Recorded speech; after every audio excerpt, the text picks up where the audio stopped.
All right, well, hello there, everyone, and welcome back to another very exciting episode of WPW Saturday Night Showdown. It's episode 50, ladies and gentlemen, and as always, I'm joined by my broadcast partner, Andrew Jensen. The big 5-0, a milestone in the career of Mr. JTB here. Been here since day one. And we are now 50 episodes in. Congratulations, my man. 50 episodes in and building towards our big pay-per-view of the year, landing hopefully on the anniversary of WPW, or at least around the time of the anniversary of WPW, the 3-year anniversary at that, with WPW Ascension 1, ladies and gentlemen. It's not just called that for excitement sake. We're going up top, ladies and gentlemen. We're going up to the surface to provide entertainment for the masses. I mean, topside is one thing in and of itself. To hold a show topside is a completely different animal. I cannot wait to see what the commission has in store. Yeah, and I'm getting an appreciation card from Hana Matsumoto. Thank you. And I appreciate you for being a part of the great team, Hannah. But, ladies and gentlemen, this is gonna be the last time you'll be hearing from me for at least a little bit, because Andrew, just quick question: how do you feel about Ryan Solo for a bit? I've done it before. I'll be all right. Yeah, because I'm not as eloquent as you are, but yeah. Yeah, because yours truly, ladies and gentlemen, is in the opening match tonight. So I'll be heading down to hopefully try and shake off some of that ring dust, some of that ring rust or dust, whatever you want to call it. Because I haven't been in action for a hot minute. So yeah, I'll be kicking off episode 50 for tonight. I think it's only fitting, honestly. Yeah. So, yeah, I will be right back with you very soon. Well, break a leg.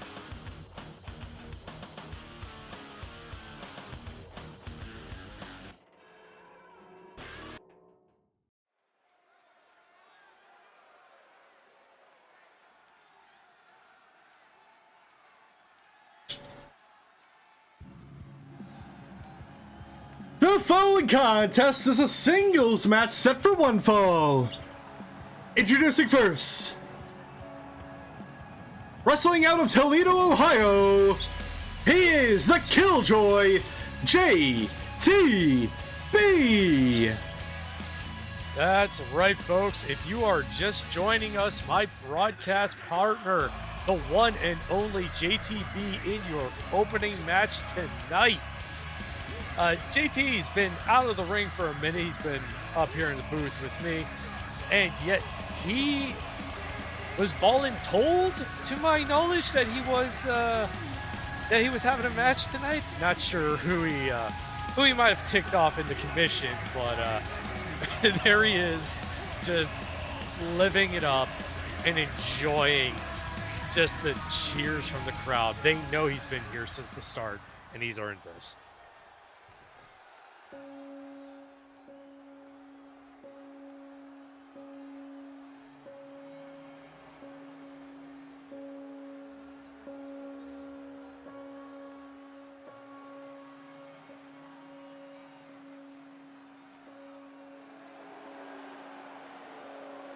And introducing his opponent,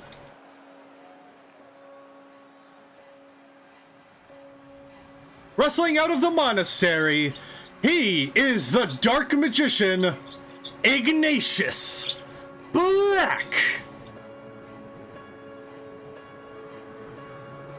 Now, we still don't know where Ignatius gets his creepy hoodoo voodoo powers, but I have heard a rumor that he looked into the abyss and the abyss blinked.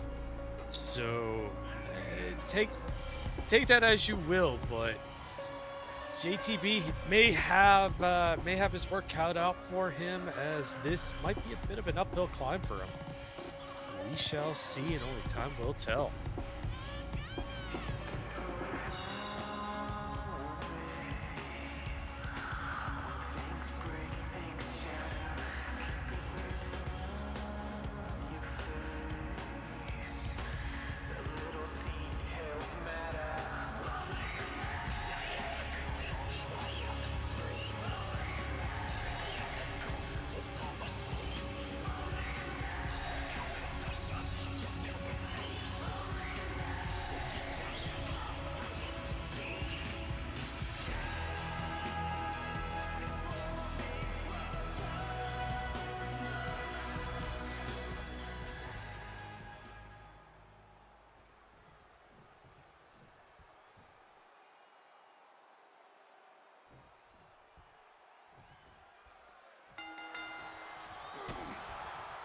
And here we go, folks.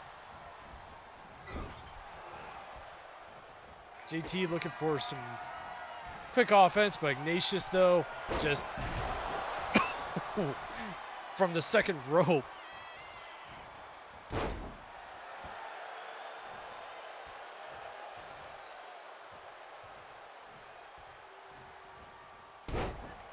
Ignatius just dropping the knee. Followed up with some quick stomps. Looks like ribs, elbows, possibly shoulder. And JT had that kick scouted, though. Getting out of the way just in time, thankfully.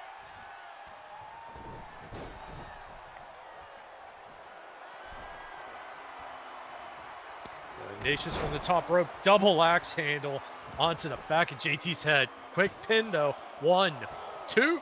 Oh, only one.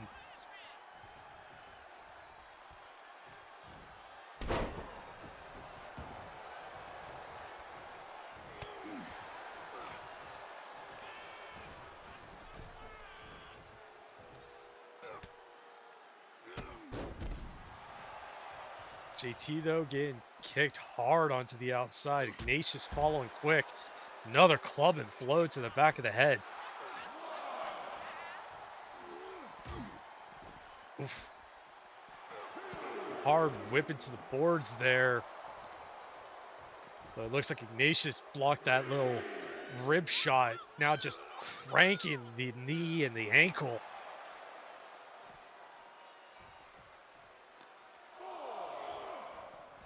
Up to the count of 4. Remember, folks, we go up to 20 here. So plenty of time for these two to beat the living crud out of each other on the outside. There we go. Count of 6, everybody back in the ring. JT was looking for something there, but now just flurry of blows and kicks. Oh! Ignatius float over and just a hard spike onto the mat.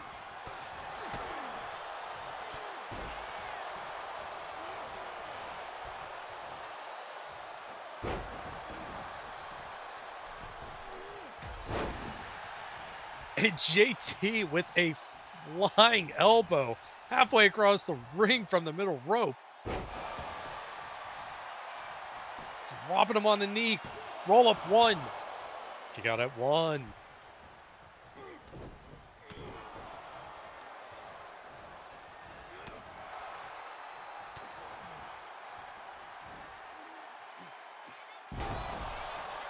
Oof. Just dropping Ignatius onto the mat there. Waist lock, no. Elbow to the top of the skull. And an elbow for JT's troubles.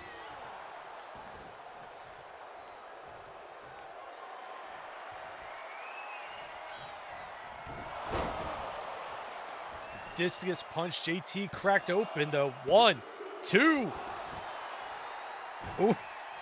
2.7.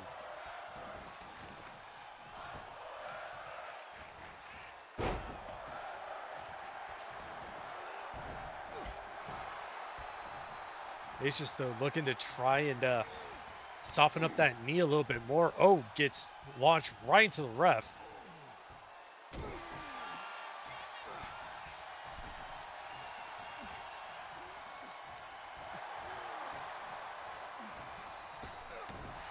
JT though, oof.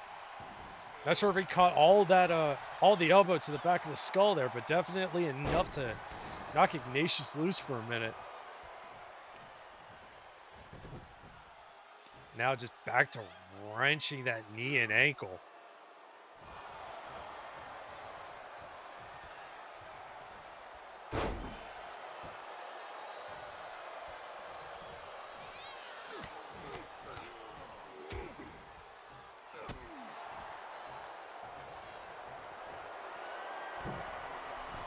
Now Ignatius top rope. Flying elbow right to the ribs. Now almost taunting JT to get back up. Ooh. Was going for another one of those clubbing elbows, but got tripped up and dropped right into the middle rope. Oof. JT with a little bit of his own mean streak there, and running boot to the side of the head. Oh, what is JT thinking here? Double axe handle to the top of the skull. 1, 2. Take all that 2. JT not showing very much ring rust, if any. Now cracking Ignatius open.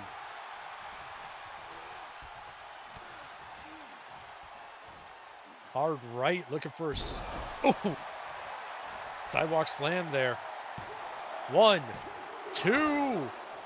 Another kick out at 2.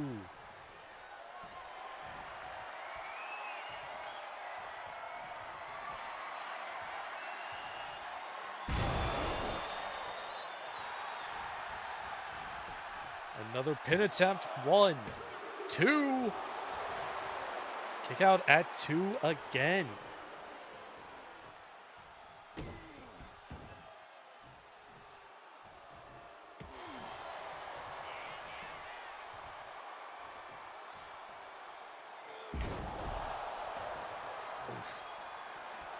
Ignatius just dropping JT on his back and possibly catching the back of his skull there.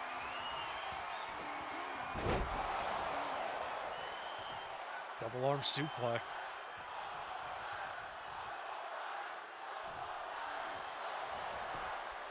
Now for the pin. 1, 2, 3. And here's your winner, Ignatius Black. Ignatius, an impressive win over our very own JTB with his return to the ring for the first time in, I probably want to say, a few months, give or take.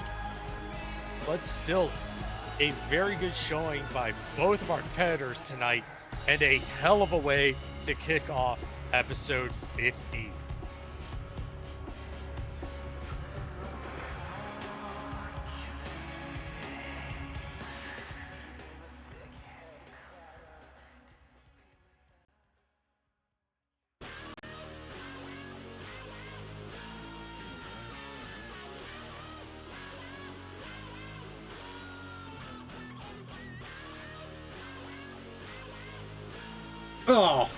Oh God. Oh God. Hiya, buddy. Yeah, I definitely could have done a little bit better on that. Made sure to grab some gauze pads when on my way back, because Jesus.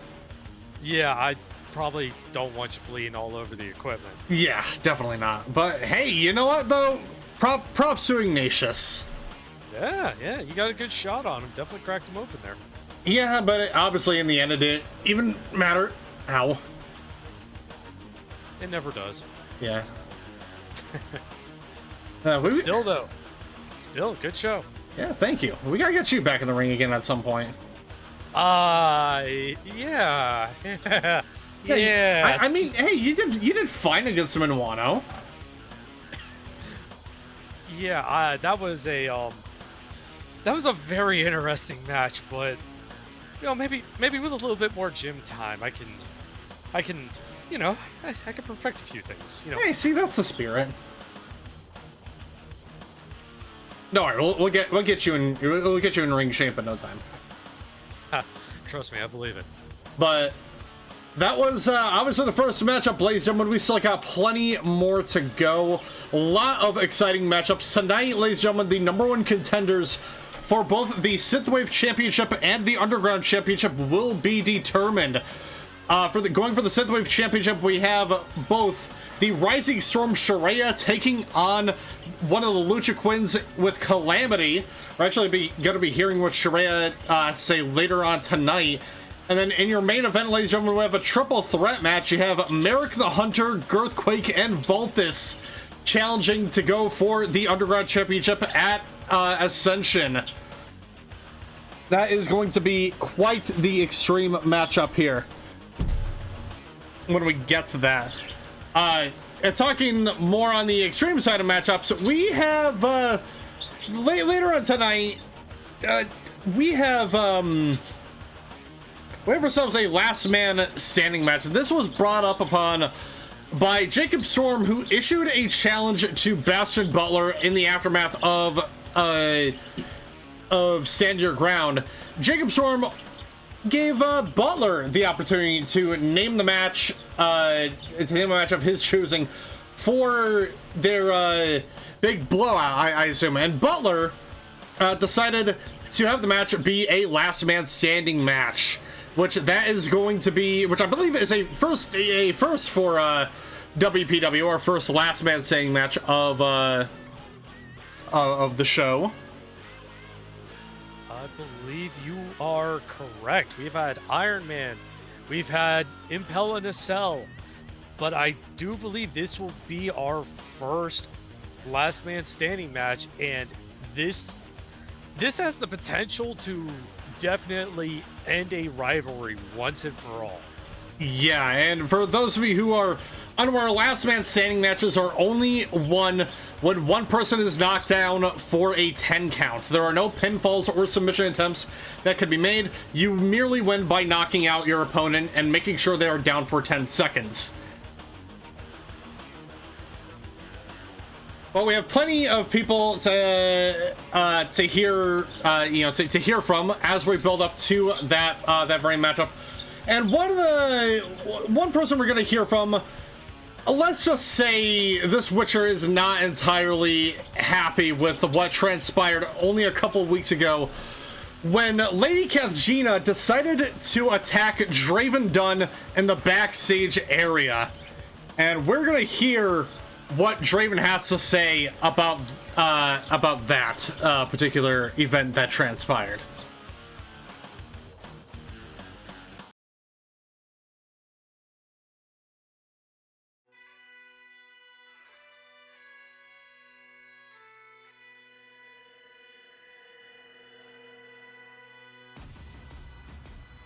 Miss Dunn, please hold still. Kathjina?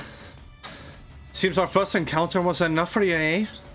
All you had to do was ask me for another fight, but instead, you pull this typical face shite and jump me in the back. Fuck! Well, that's fine. Because next time I see you, I'll pay you back in kind. And if you need any preview of what's to come, just ask your pal Shiva.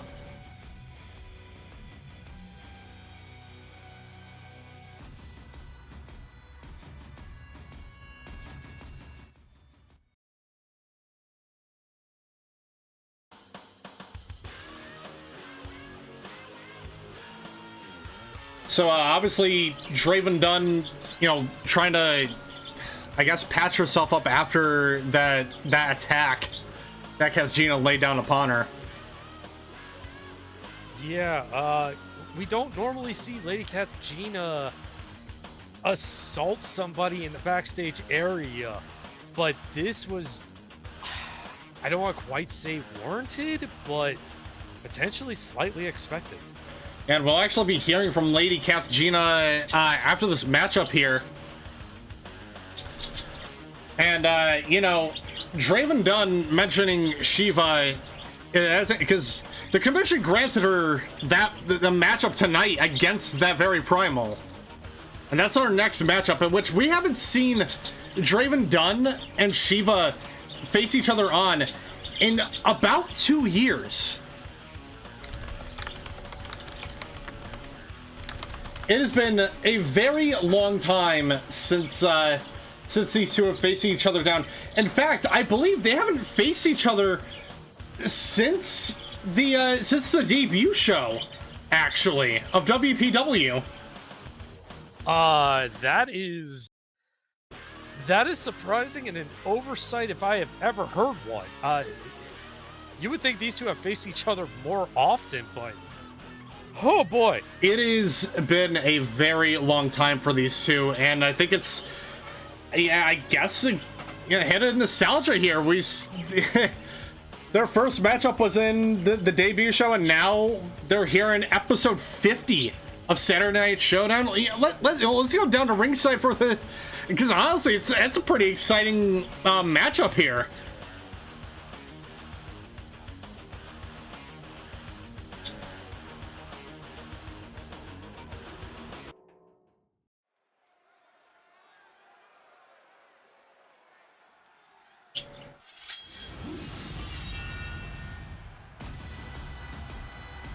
The following contest is a singles match set for one fall.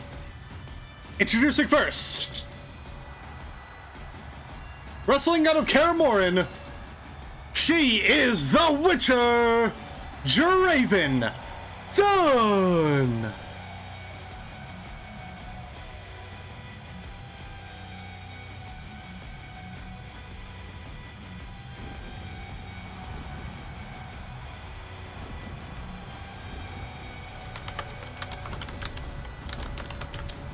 Obviously, Draven Dunn now here means business, obviously, and oh, it's a little interesting, honestly. Yeah, I mean, Draven walking out here with a purpose. And actually, I may have been given a correction here from someone in the back. Being told, in fact, their last matchup between these two was at the first Resistance Disorder, where they challenged in an Extreme Rules match for the Rocker Girl Championship, in which Shiva won that match to become your first ever Rocker Girl champion of WPW. That just makes this rivalry even more intense. Hmm.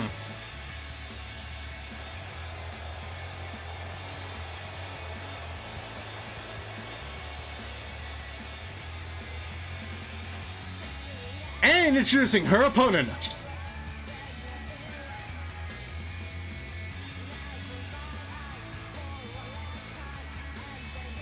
representing the Primals, she is the Primal of Ice, Shiva.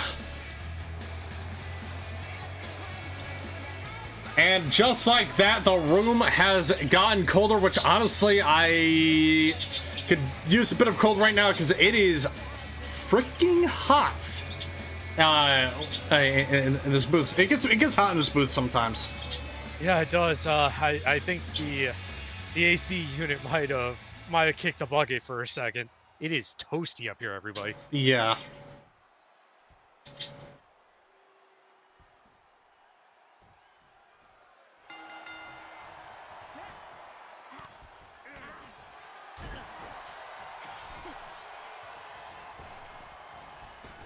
Here we go, starting off the match here. Irish Whip, Draven Dunn missing those forearm strikes, and Shiva immediately with an ankle lock. We're gonna make Draven tap out early, but no.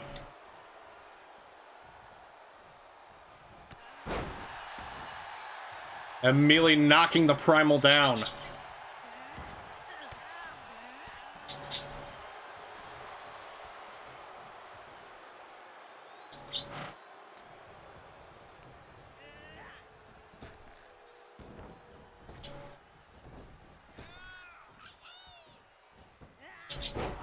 Oh, neck breaker there by Shiva, going for the cover now. One.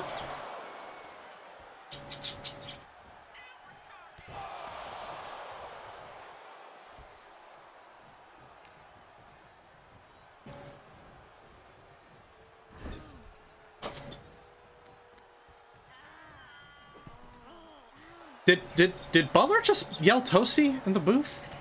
Yeah, he did.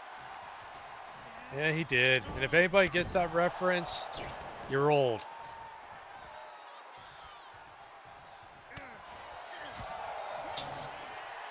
Oh, hip toss there by Shiva. Yeah, Draven trying to get some quick offense going, but Shiva with that just textbook hip toss.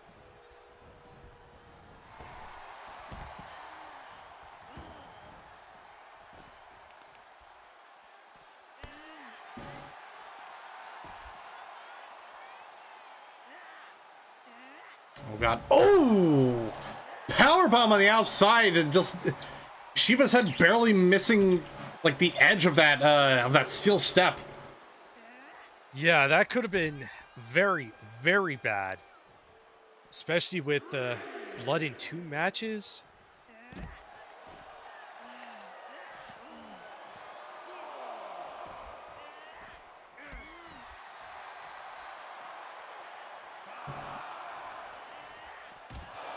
Oh!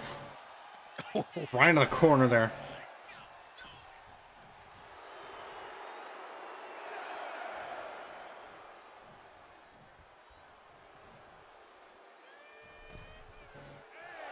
Draven back in at the count of 8.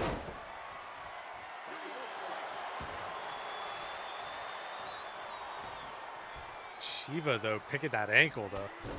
But Draven with the rope break and just an insecurity kick. To follow up.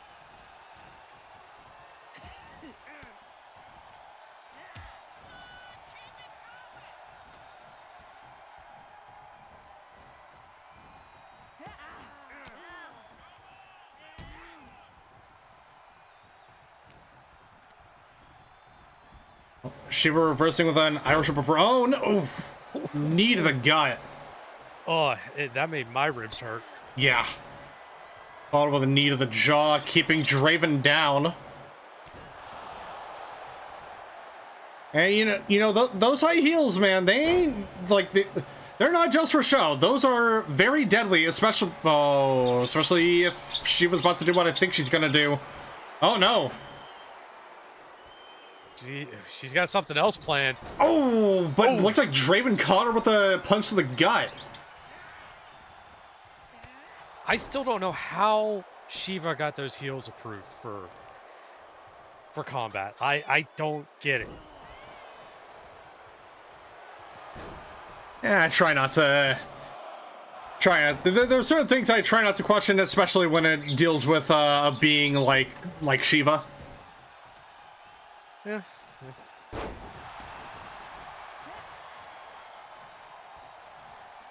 Oh, Draven though. Oh.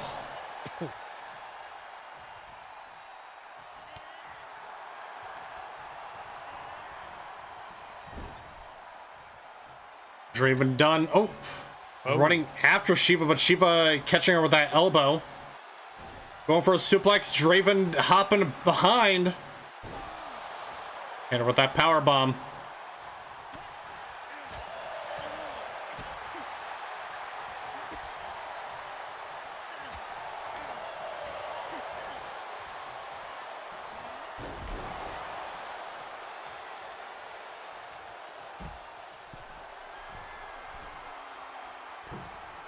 And a leg drop to the outside. Good God. Oh.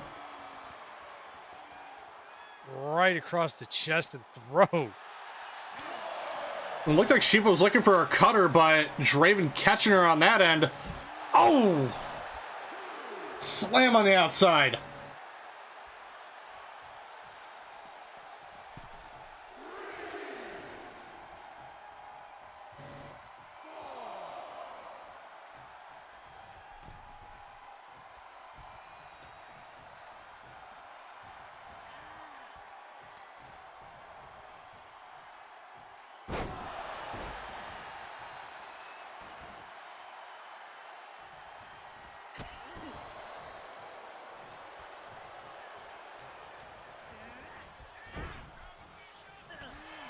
Oh! Reverse elbow to the face there. Draven looking for a... Oh! Falcon Arrow!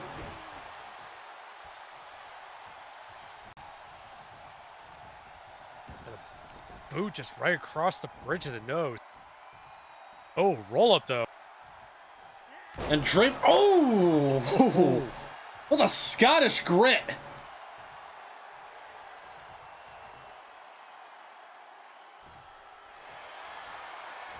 Going for the cover. 1, 2. No! Kick out at 2.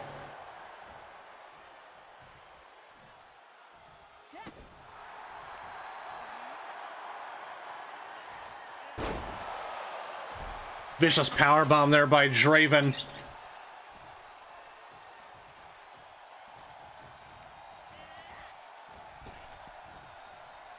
Oh my god. Devastating spine buster there. Draven just keeping Shiva down.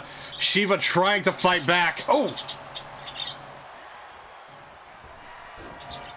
Oh, went for an erudite, but Shiva catching her. Oh! Knocking Draven down with the cover. 2! Kick out at 2.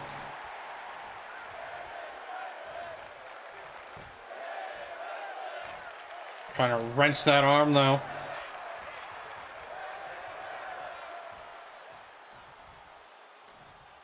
Shiva trying to put odds back in her favor with that suplex.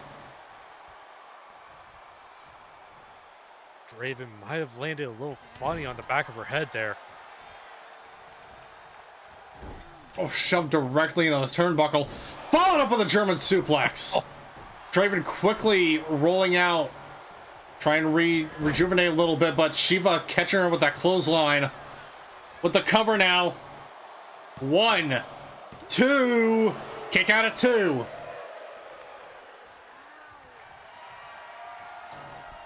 Here we go. Shiva could be looking to finish things off there with a a leg drop this time.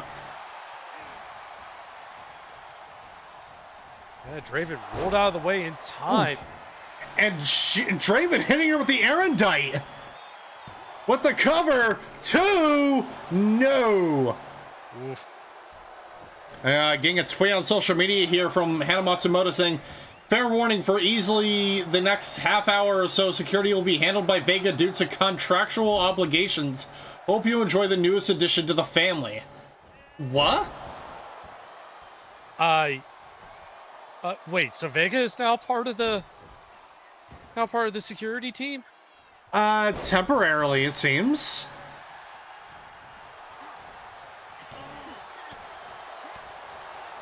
Although that does have me slightly worried a little bit. Like, Vega, good friend of mine. Kinda creepy.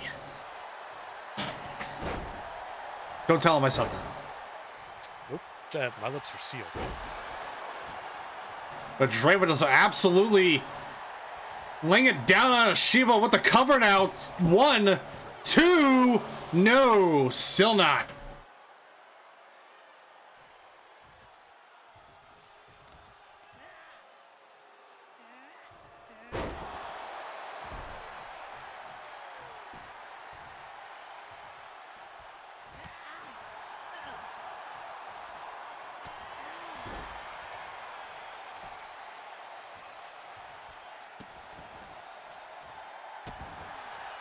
Draven just continuously kicking Shiva down.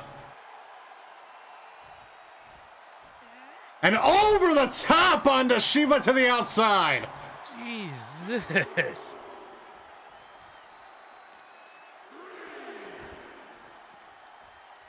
And Draven going for possibly another Scottish grit this time on the outside.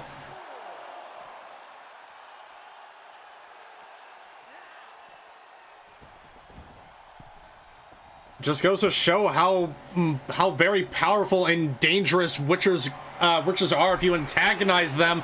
And Draven looking to finish things off here with another erudite, but Shiva dodging.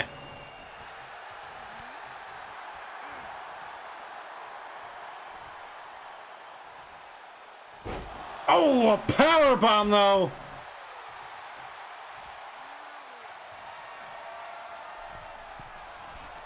I'll go onto the top rope. What could Draven be planning here? Telling Shiva to get back up to her feet. Oh! Ooh.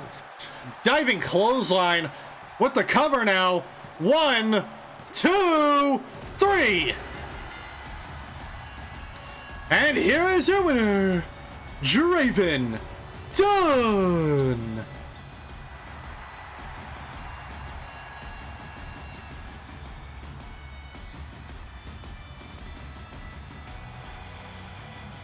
Obviously, it's no secret, as we heard from Draven earlier, that Lady Kathgina does have a sort of partnership with the Primals. She's teamed up with them in the past.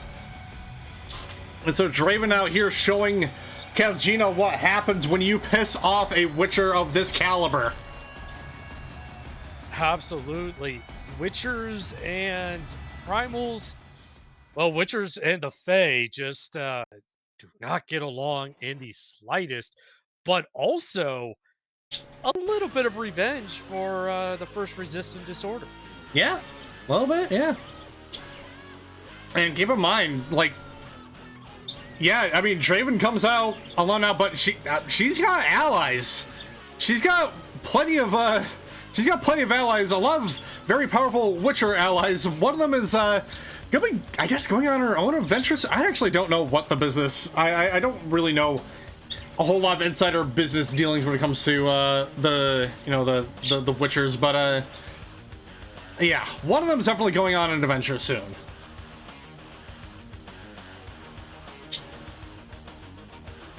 But now, ladies and gentlemen, we're going to be hearing from one person of this whole equation, the person that instigated that attack on Draven in the last episode. We're now going to hear from Lady Kathgina.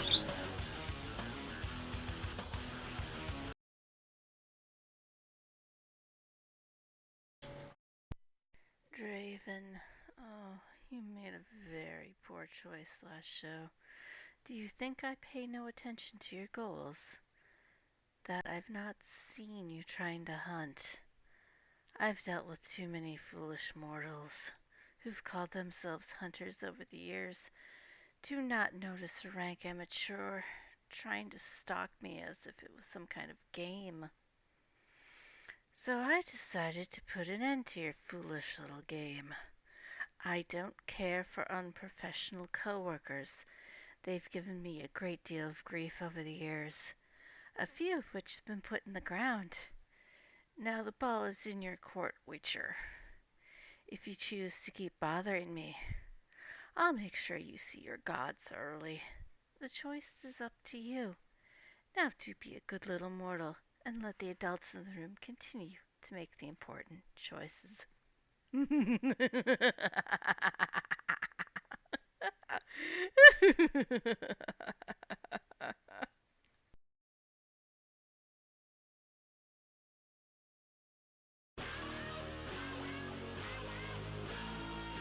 You know, on the very rare couple of occasions that I have heard Lady Kathgina speak, this one kind of takes the cake for actually giving me shivers on my spine. Not in the temperature sense, more so in the actual nerves sense. Yeah, Lady K, definitely not the one you should piss off, and I am nervous now. Yeah, the feeling's mutual. But another person that we're going to be hearing from, we actually had a tweet on social media from her earlier.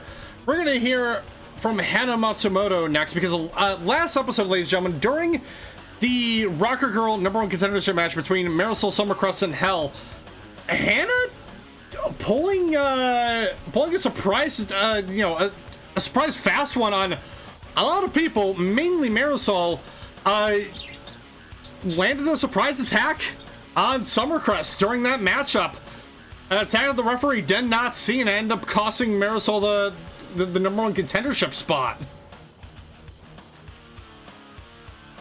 Which, I mean, at the end of the day, it is payback for Marisol interfering with Hannah's matchup resistant disorder. The last one, I should say. But, oh, it's, I feel like, I get the feeling this is only going to intensify as the weeks go on, and as we get closer and closer to to Ascension. But now let's go and hear from the head of Matsumoto herself.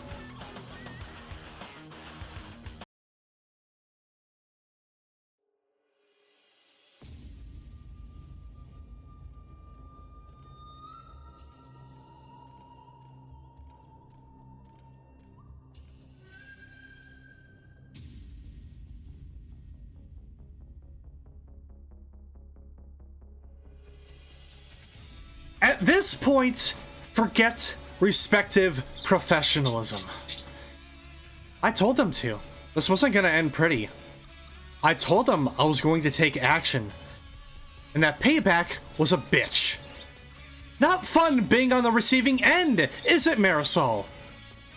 You jumped me after my match. Well, fuck you. I jumped you during, and it cost you every goddamn thing. I said that those two groups need to remember who the biggest, baddest group was who ran this show. See, Matsumoto doesn't run it out of fear or out of bully tactics. No, we run it with respect because it starts and ends in that ring. You either beat us or we demand you get better. Look at Morgan Reed, for example. She lost matches, she joined us, got better, and is now a damn good champion, whom we love to bits. WPW isn't some stomping ground for a couple of groups wanting to measure their metaphorical... Hell, enjoy your win. Just like that match, you didn't deserve it. Alma, I'm coming for you, you spineless coward. However, an example has to be made out of your big bitch. Haruka already beat her. Satan went toe-to-toe against Matsumoto in our spars. Now, the game is afoot and the beasts are off their leashes. Satan, Haruka, hunting time, the slaughterhouse is open.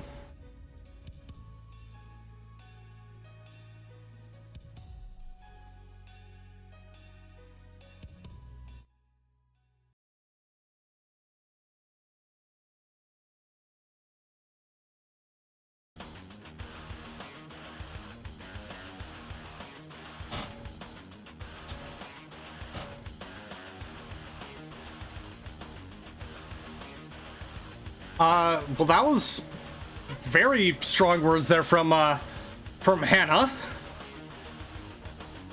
Yeah, calling out the champ, especially calling her spineless after some of the matches we've seen Alma take on, is definitely some strong words. Yeah. And what the hell is that? What? Where did that thing even come from? Hello there, Green. But Hey. Thank you for the raspberries. Well, that just ate all of our food.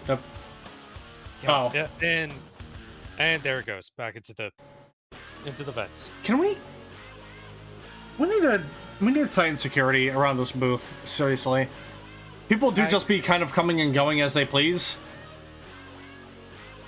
Yeah, I mean, I thought we were in a separate pocket dimension. No. Wait, where did you hear that from? Nowhere.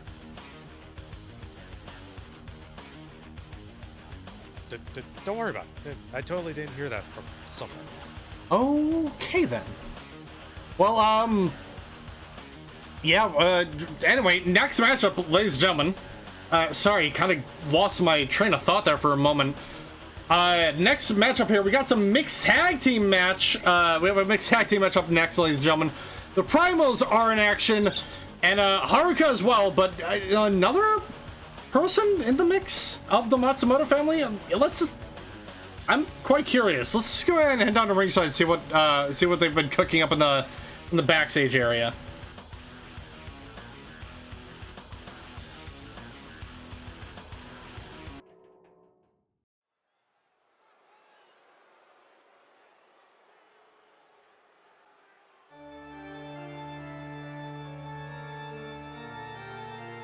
The following contest is a mixed tag team match scheduled for one fall. Introducing first,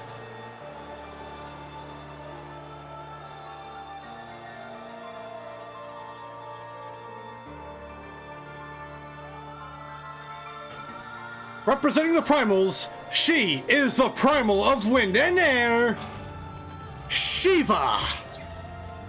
Garuda. As our announcer getting the Primals mixed up. Thankfully they correct themselves. I don't know if you want to, you know, pissing off Primals is one thing. Getting them mixed up is a whole other can of worms. Yeah, thankfully Garuda, a little bit more forgiving. A very little bit.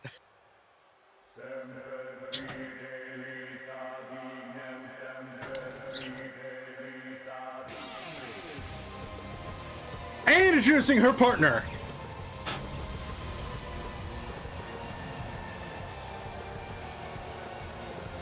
Wrestling out of a volcano. He is the leader of the Primals. The Primal of Fire.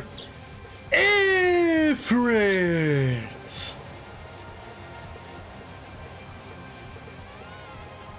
Yeah, some people seem to forget Ifrit is the one who mans the helm for the Primals and coordinates all of their actions.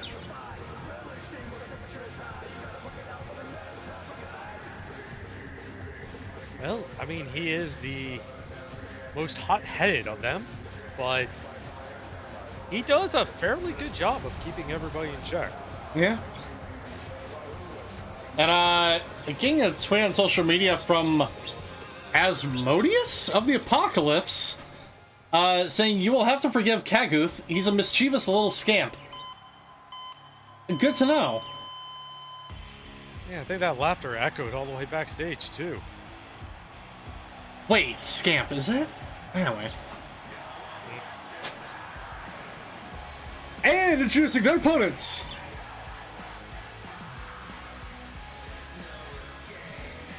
First, representing the Matsumoto family, she is the Oni of Matsumoto, Haruka Daisuke.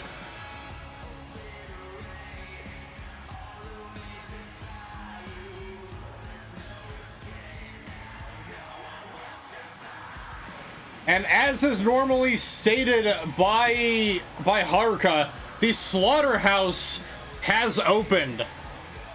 And this time, it's opened up for the Primals. I'm curious to see who she picked as her tag team partner.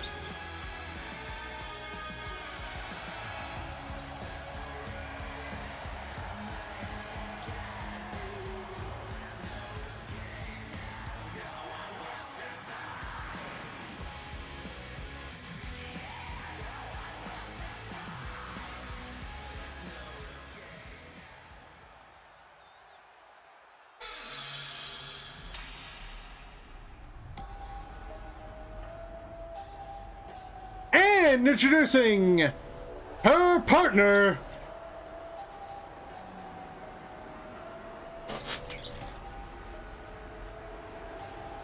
now representing the Matsumoto family, he is the Oni, Kanshudo Oka.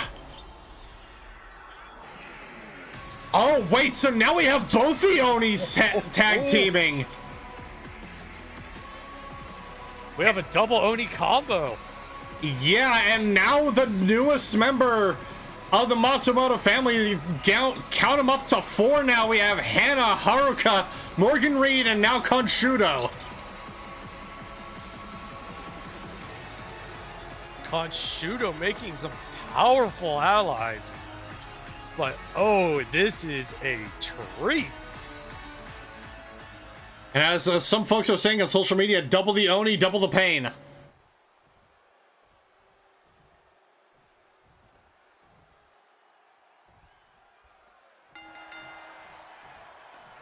And starting things off here, we have Garuda and Haruka.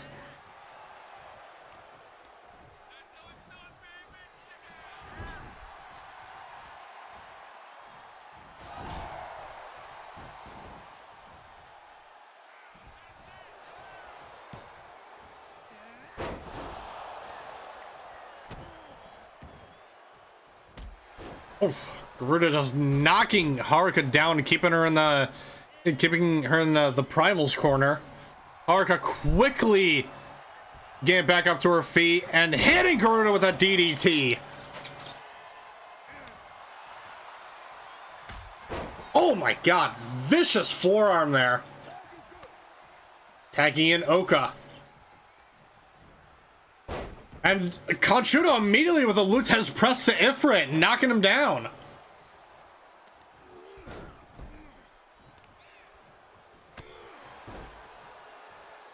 Now, Kanshudo may not have too many matches under his belt, but has certainly left a mark on the WPW roster, being the only member of the roster to win their debut match in a showcase match.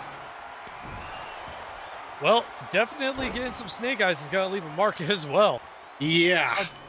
Kanshudo just getting dropped. And Ifrit is not a tiny individual. Absolutely not. And no. Oh, boy. Ifrit, with the elbow drop onto Oka. Going for the cover now. And Haruka right there to break it up.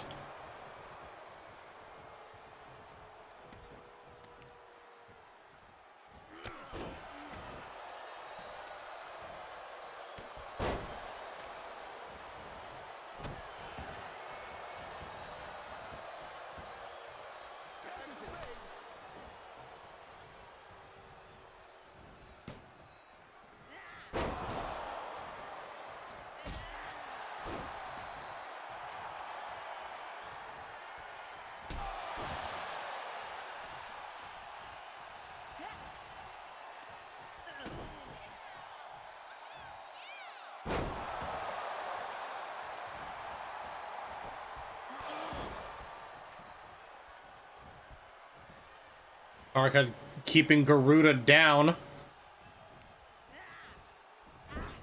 Irish whip into the corner. Wrenching the arm underneath the bottom rope there, or the top rope. Oh! And a suplex into the turnbuckles.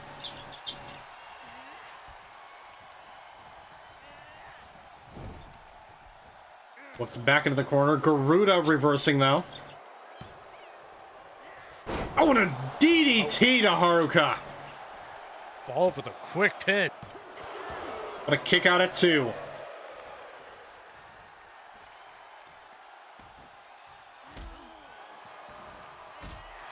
Oh.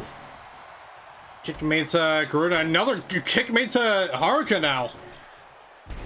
Oh, went for that springboard maneuver, but just missing Haruka. And Haruka with the Kamigoye.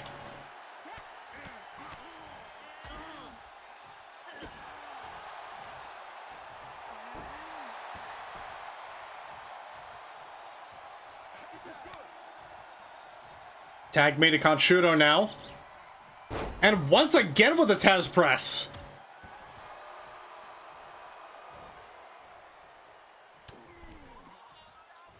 I mean, aim high for the big guy. Take him off their center of gravity.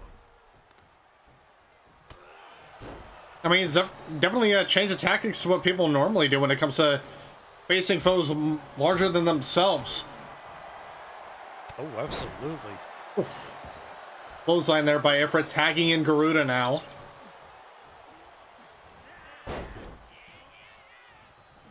Garuda and Haruka missing each other's attacks. And Garuda with that suplex.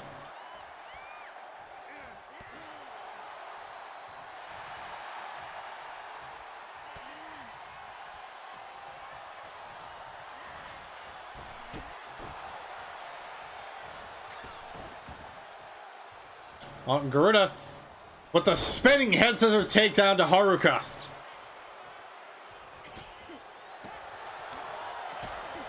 A series of blows across the body. Oh, was Garuda looking for here? Going on the rope. Oh! Tag made back to Ifrit. Oh, it's just a shoulder check. Ifrit trying to replan things here, trying not to fall for the same tactics twice. And Oka though with that springboard drop kick. Yeah, Oka aiming high, catching all of it.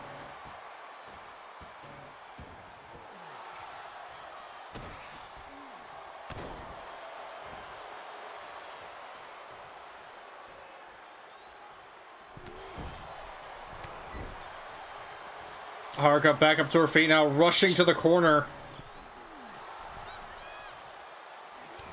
So Oka can make a tag if need be, but looks like he doesn't have to as Ifrit tags in Garuda.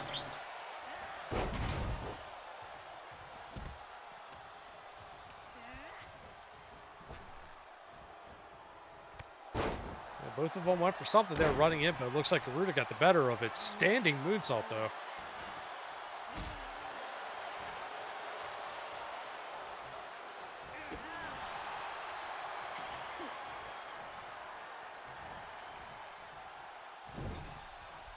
Haruka taking Garuda into the corner now.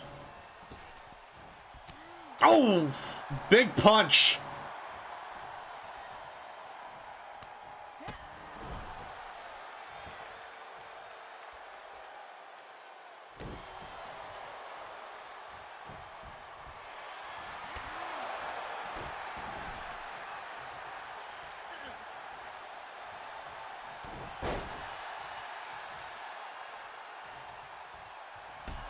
Haruka with another Kamigoye to Garuda.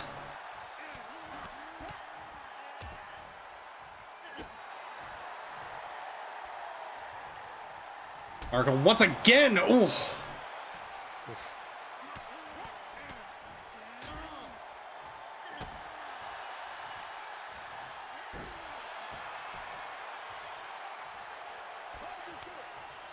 Tag made to Kanshudo now. Ifrit in. Oh, and Ifrit getting the upper hand with that clothesline. Yeah, Ifrit got caught out of the gate 3 times. This time, it's Kanshudo's turn.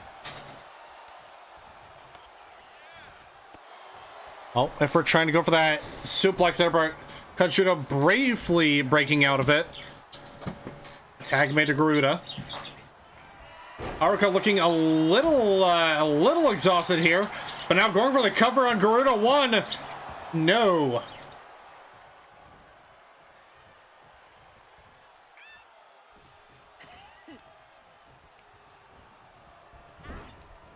Whip into the corner. Oh. Just barely missing that. Oh. That punch, but Garuda getting that DDT. 1, 2. Kick out at 2.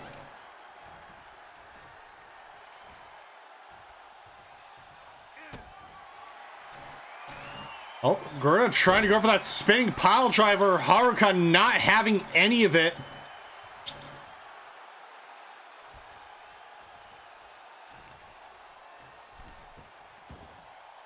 Oh.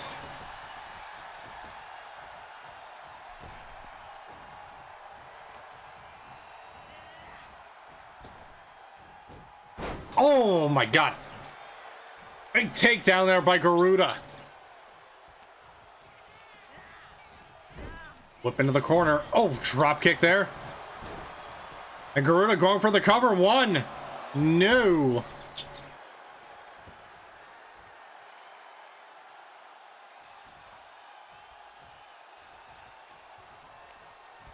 So far, it has been Garuda on this side of things. But it just launched to the corner, quick boot, and now dropped on her back. Garuda back up to her feet, whipped into the corner.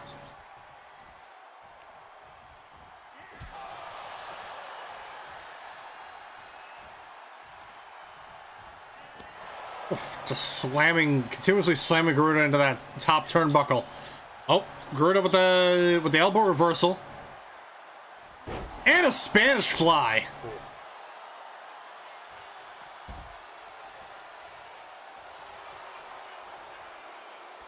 Ifrit offering the tag, but Garuda actually, surprisingly enough, declining it. Oh, spin kick across the top body, though. God damn.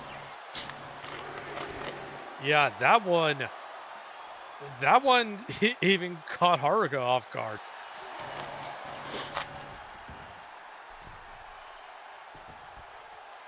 Well, back to the inside.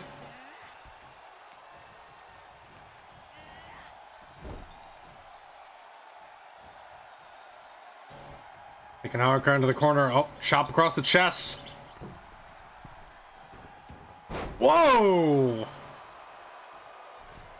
Just tossing Haruka around like a rag doll, but Haruka with the sweep of the leg, knocking Garuda down.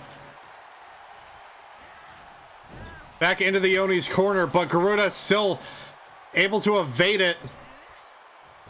Another takedown there.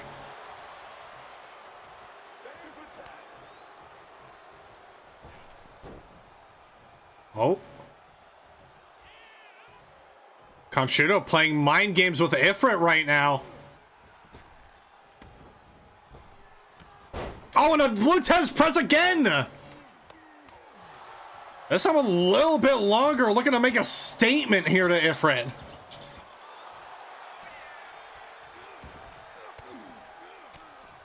Almost looks like those Lutez presses are Ifrit's weakness.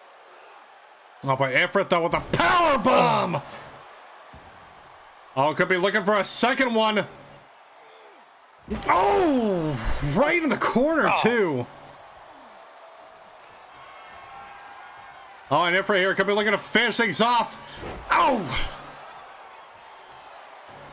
And now going for the cover.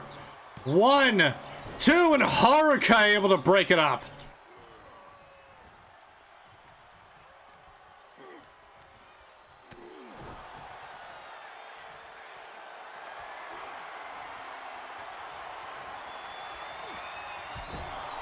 Now, I could be wrong here, but I believe this is Haruka's first mixed tag team match?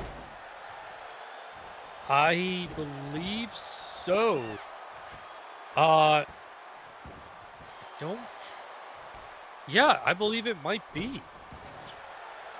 I'm getting confirmation that, yeah, it is.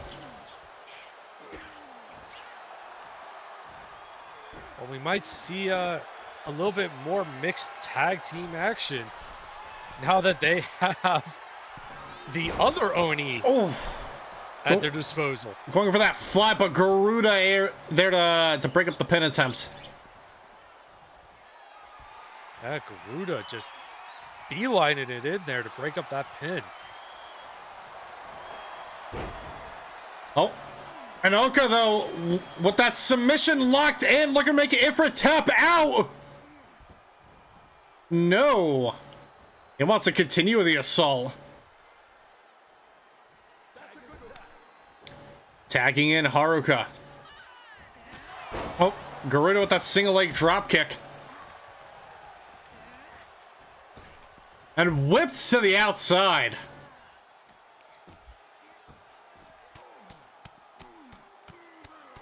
Oh, look, I think Oka and Ifrit are fighting. That wouldn't surprise me in the slightest.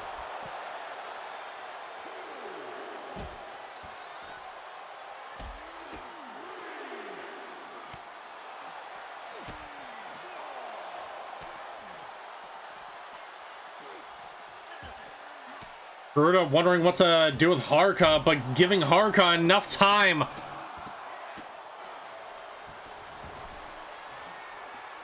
Oh no. Ifrit manhandling Kanshudo with the running power slam. The Primals with the upper hand tonight.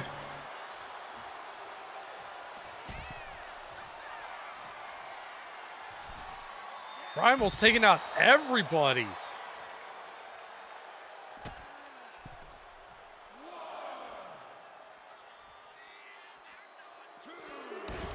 Oof, drop kick to the side of the head.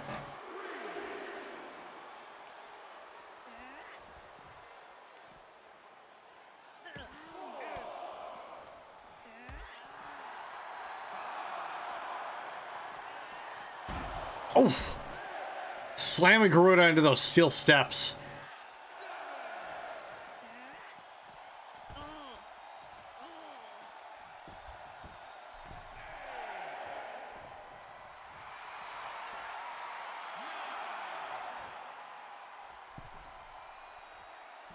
Garuda back into the count of 9. On Garuda, catching Haruka with the spinning pile driver. With the cover. 1, 2, no! Keep in mind, ladies and gentlemen, Haruka still has this undefeated streak going on. And that almost ended it. Yeah, spinning pile driver deep in her own corner. The Primals were looking to just end that. Oh, but Kanshudo with the choke slam into the submission hold. And Ifrit tapping out.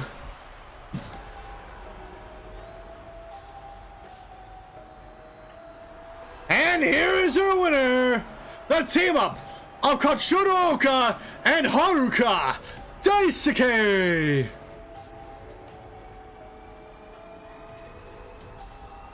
Now, correct me if I'm wrong, but I believe that move is either Haruka's or a variation on one of her submission holds.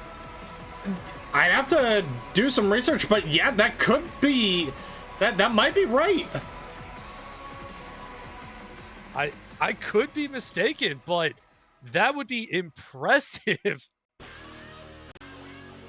The Primals had a good showing throughout the entirety of the match. Almost had it at the very end there, but Garuda, I think, maybe making the mistake of tagging in Ifrit, even with the upper hand on Haruka.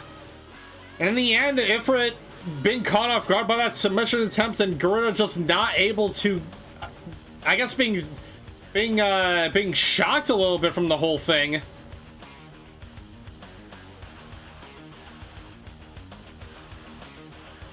They made an attempt, and Oka just blatantly just said no. Yeah, just absolutely said, no, I'm okay, thanks.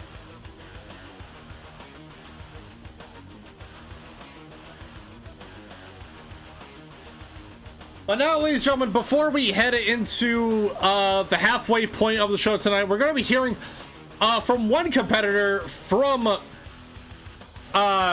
Stand Your Ground, who had just in one of the greatest Iron Man matches I've ever seen. We're here from Arctic Mantis, who is coming in from that defeat against Anaj Avandash at Stand Your Ground. So we're going to be hearing what the Hunter of the Frozen North has to say in regards to his loss.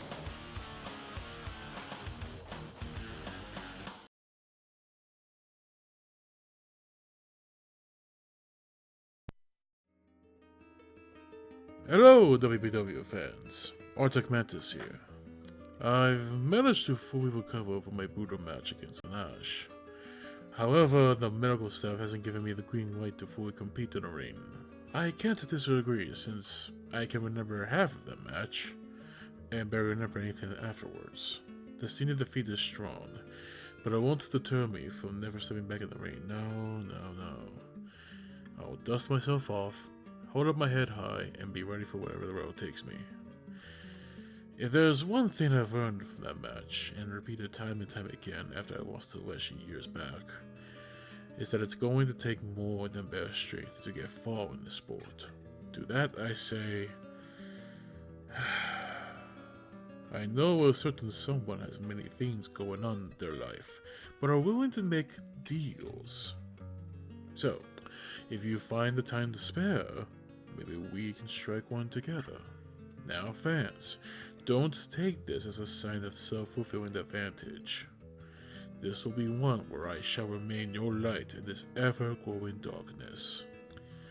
Hopefully, it will level the playing field.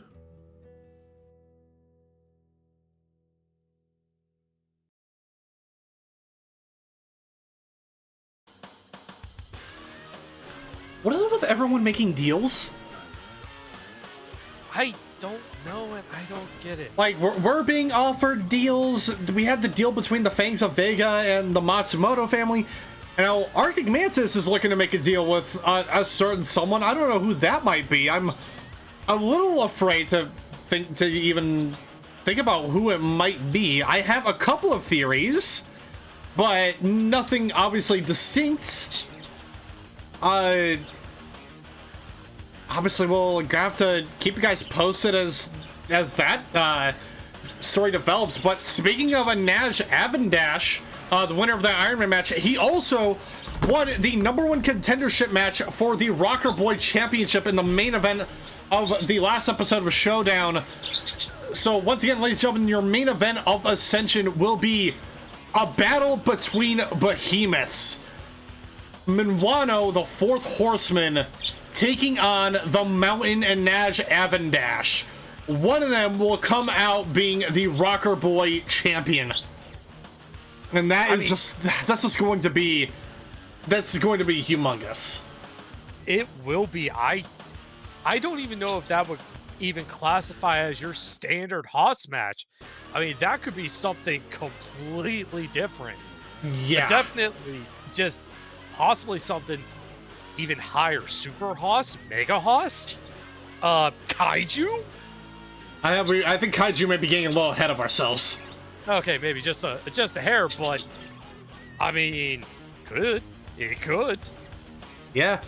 And I guess to sort of make a statement to a Naj, Minuano is going up against Kalindar Hatafi, one of the fellow members of the Fangs. So we're gonna be hanging down to ringside for that matchup before we head to commercial break. And tweeting on social media, Lady Kathgina saying, "Gentlemen, I'm always here to help you. If you ever need a Warlock or other deal, I'm more than willing to give you excellent terms."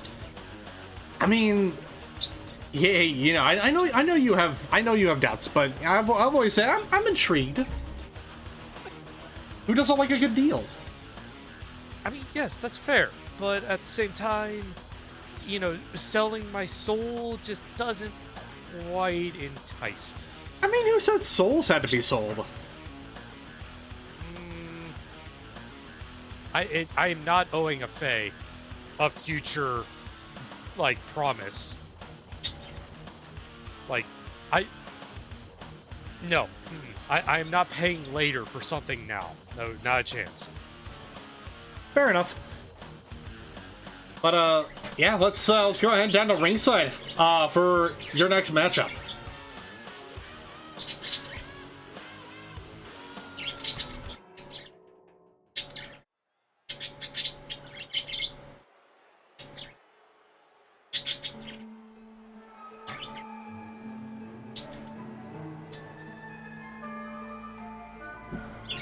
The following contest is a singles match scheduled for one fall.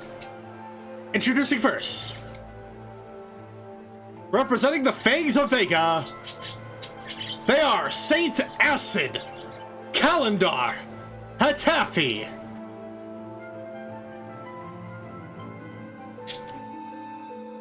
You know, that moniker still kind of rubs me the wrong way. Just the title of Saint, like, what does that mean? Yeah, I don't know. It's still the mask that gets me the most. Oh yeah, no, the mask is terrifying. That's like my sleep paralysis demon. Oh yeah, absolutely. And trust me, I've had plenty of them throughout the years. And I think this takes the cake. You should probably see a doctor or maybe an exorcist. I mean, my primary concern is, what's that mask made out of? That's probably another one of those questions we don't want to know the answer to. You know what? Fair. Yeah.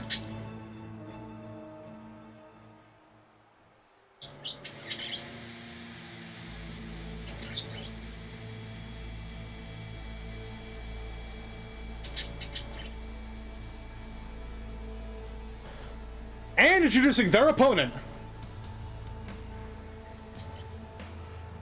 weighing in at 420 pounds, representing the Four Horsemen of the Apocalypse, he is your WPW Rocker Boy Champion, Minuano.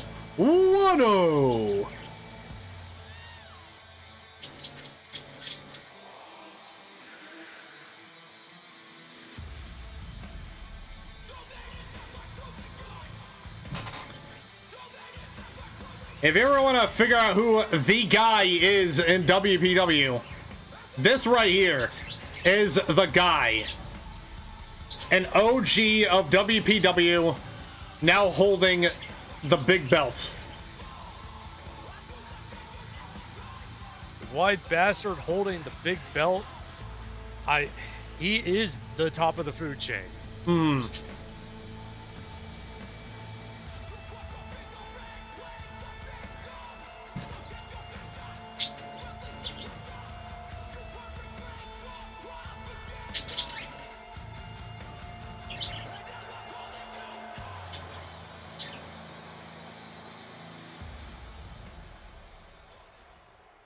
Now, obviously preparing for, again, what is just going to be one hell of a matchup to come when he goes up against a Nash Avadash to defend his title.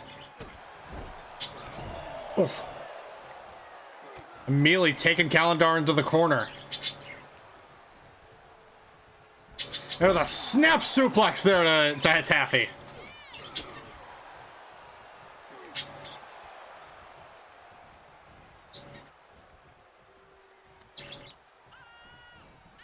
Just look at the size difference. Not just the width, but the height as well. Yeah, and oh my goodness! Dear God in heaven. Pile driver off of the apron into the outside. I'm surprised that Hatafi is still standing after that, honestly. Especially after that cave-in. Oh.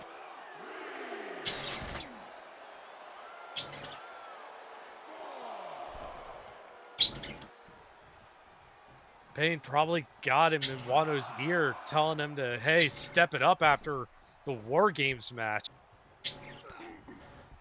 Yeah, and you know that's something I imagine a lot of Minuano's haters are going to echo to the sands of time. I would say honestly, the fact that Minuano tapped out to Jacob Storm in the War Games, and that's what costed them the match.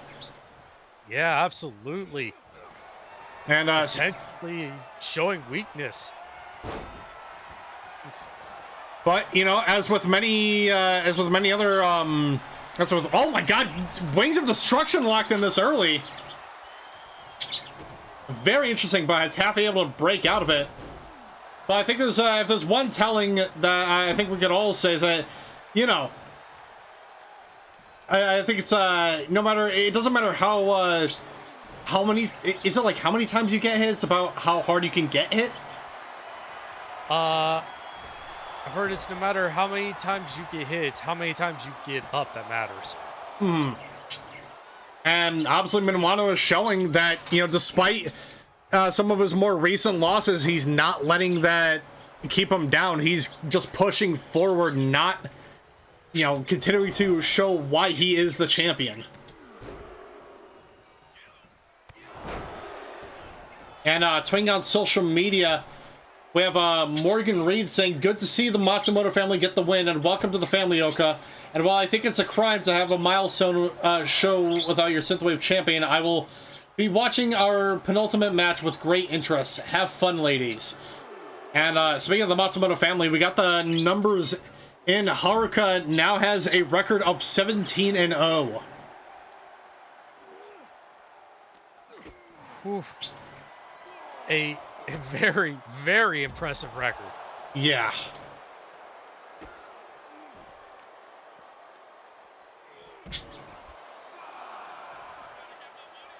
Here it is. Apparently, it doesn't matter the number of times you get hit. It's about how hard you can get hit and get back up. There we go. Oh my God, Hatafi just lifting up Minuano. And now locking in the rings of Saturn. But Minuano looked like just not enough to lock in. Especially trying to lock that in on such a huge person like Minuano. Oh, no, hold on, Trophy Taker. Trophy Taker locked in, going for the pin. 1, 2, no. Oof. Yeah, I mean, if you can't go wide across the shoulders, go straight for the gullet. Yeah, the tears and the trophy take are not enough to put Minuano away as he lands that 50 cal. Al, I think he's looking to close things off now with a Wolf Totem! Busting a Hatafi open as a statement with the cover. 1, 2, 3!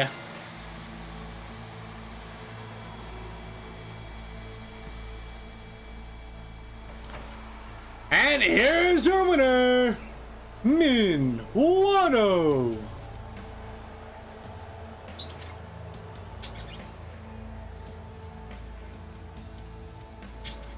If anybody was still doubting this man as our champion, I think that showing right there should silence any and all doubts you may have.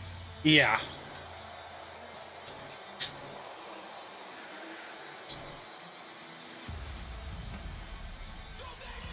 But Minuano standing tall against a very, very game Saint Acid.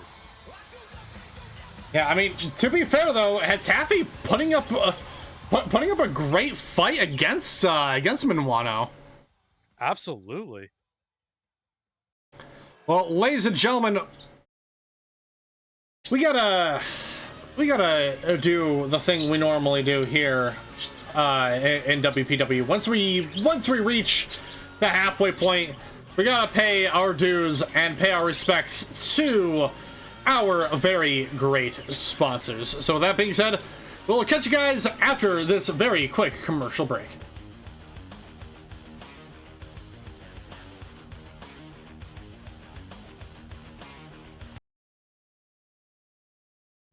Ladies, look at your man. Now back to me. Now back at your man. Now back to me. Does he look like me? Hell no. But can he smell like me? Hell yes! Beowulf's Monster Blood Blend is my brand new fragrance for men in deodorant, body wash, and shampoo varieties. Made out of the finest ingredients gathered from the corners of the 9 realms. So now you can smell like you just wrestled a demon buck-ass naked in the midst of smoke and the scent of mead on your skin. Slayed your draconic son, and fought many a dangerous monsters of the deep. Beowulf's Monster Blood Blend. Live like a legend, be a legend, smell like a legend. Not made of actual monster's blood. Any blood found is merely a coincidence, nothing more. Please don't sue us. Start your day right with the clean, sweet spice of Brass Kettle Blend Turkish coffee. One of the day's best perks. Because nobody does coffee better than the Turks. Put the pep in your step with Lucky Potion, a Did It Alchemy and Catering specialty product. Sick of all those bills as a result of being sent to the hospital after a match? There's an easier solution out there if you listen close. Senzu Bean! Senzu Bean Herbal Blend Tea. One swallow will make recovery follow.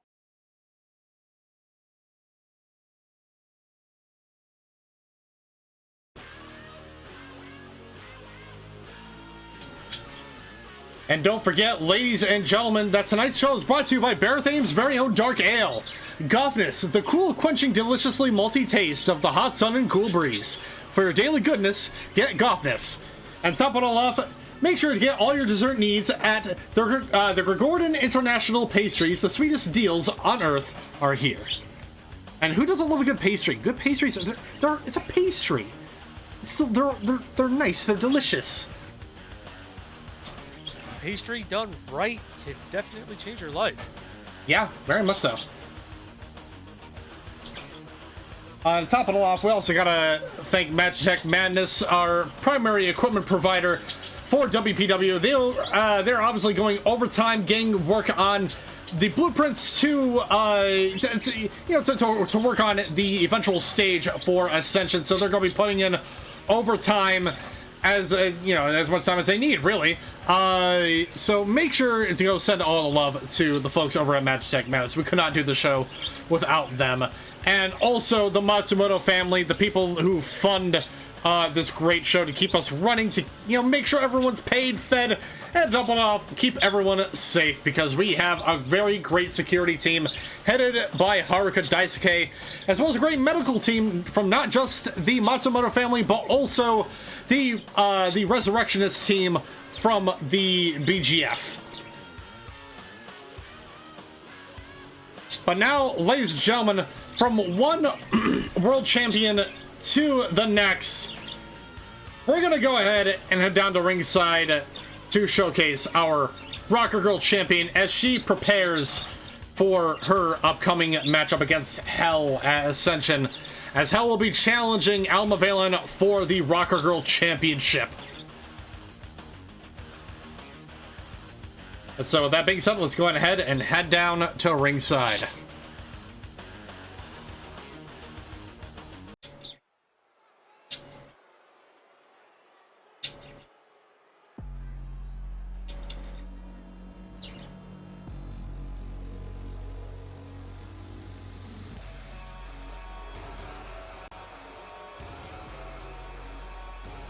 The following contest is a singles match scheduled for one fall. Introducing first, wrestling out of the UK, Amber Drake.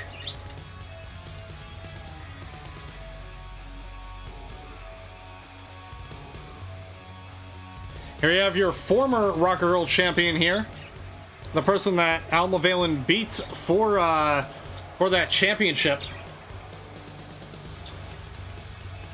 Yeah, these two women, no strangers, and definitely some extremely fierce competitors.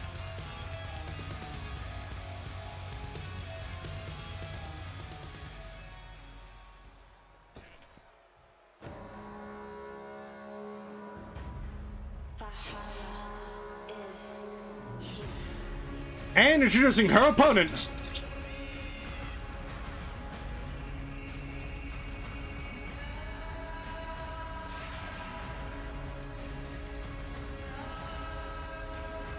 representing the Four Horsemen of the Apocalypse, she is the Shield Maiden and is your WPW Rocker Girl champion, Alma Valen. And apparently I'm getting word in that apparently Hannah wants to press charges on the Senzubin company. I would rather not have our money spent on legalities. Yeah, legal issues definitely not my forte, but I mean, why press charges whenever you could just buy them out and have a merger? Yeah, honestly.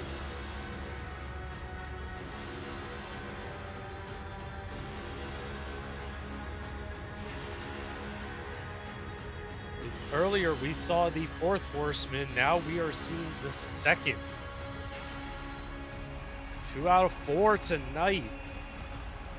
Yep. Minuano got the victory. Let's see if Alma can pick up another. Yeah, it's still, even though despite the fact the men's team didn't win their War Games match, the women's team for the Four Horsemen came out on top, and so Alma is still trying to build off of both of the technical loss, but also the victory.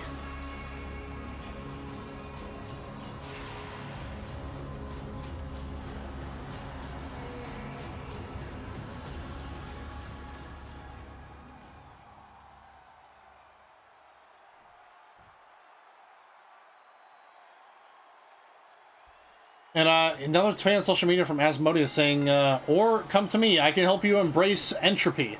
Come and join the children of the cycle. Praise be the cycle. I'll pass, but thank you for the offer. Oh. Alma with that briefly in the Tree of Woe. But Amber was taking advantage of it, but back and forth here. Yeah, Alma was going for a high kick, but got hung up on the top rope.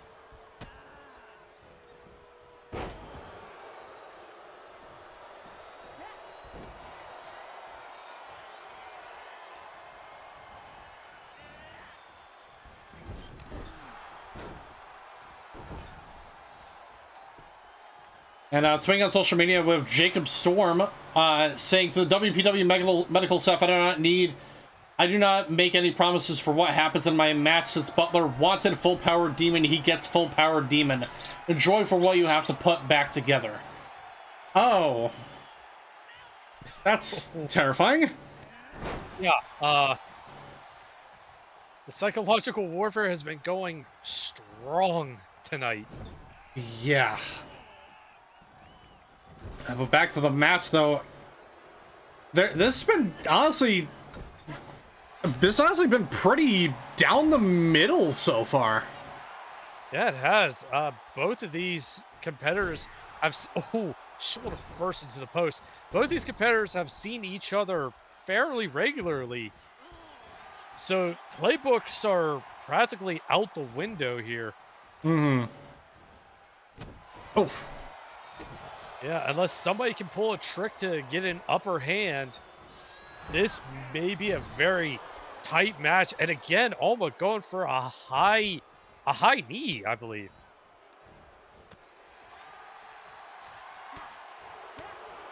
You know, we've been talking about the War Games match. We are finally gonna hear after almost a month now, we're gonna be hearing from the man who shocked the WPW universe at the end of the men's War Games match.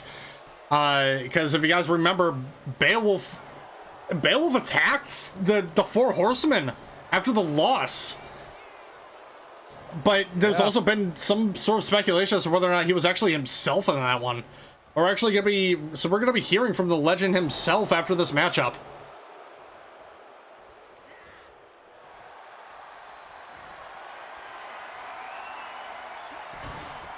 Alma taking Amber into the corner and dropping her over like a sack of potatoes. Whip into two of these women so evenly matched. Oh, and a headbutt. Alma going for the cover. One. Oh, kick out at one.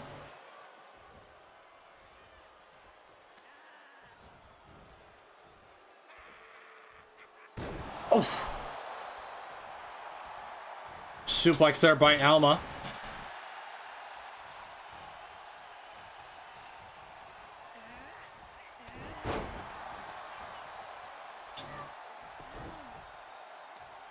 Attacking that knee.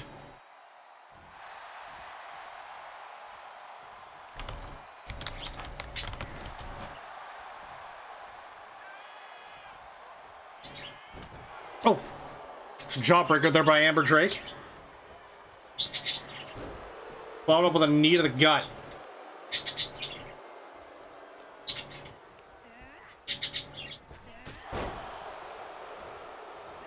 Dropping though, but looked like it kind of dazed Amber a bit there. Yeah, just a little for a second. Oof. Amber hooking both the arms and just a release suplex. Both competitors trying to recover a bit there. Exhausted, these two.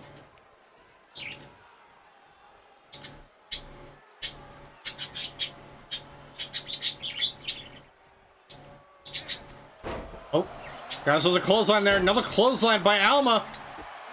Followed up with that single leg drop kick. Alma now with the cover. 1, 2, kick out at 2.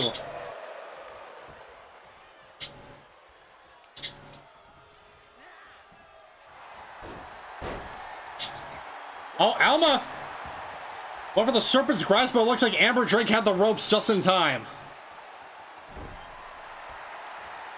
And now going on the top rope here. The crossbody. Yeah, Alma absolutely getting some hang time on that. Coming down hard across Amber. What is Alma Valen looking to do here? Oh, went for the daredevil dive, but Amber Drake catching her at the last second.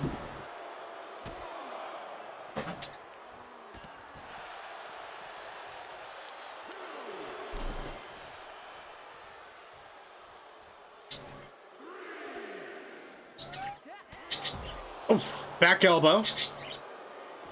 Both of them back on the outside.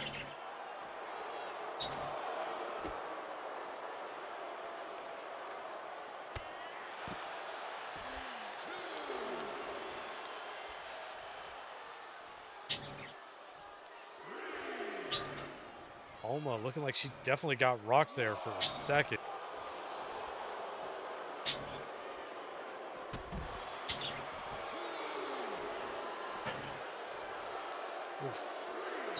Amber taunting her now after just doing a kick to the lower back.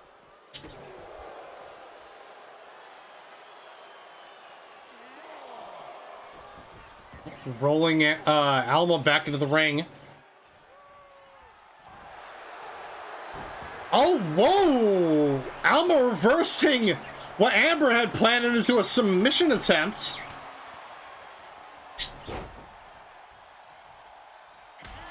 Yeah, I think it's going to be quick moves like that that will determine this match. Just who can catch the other off guard long enough. Some back and forth between these two.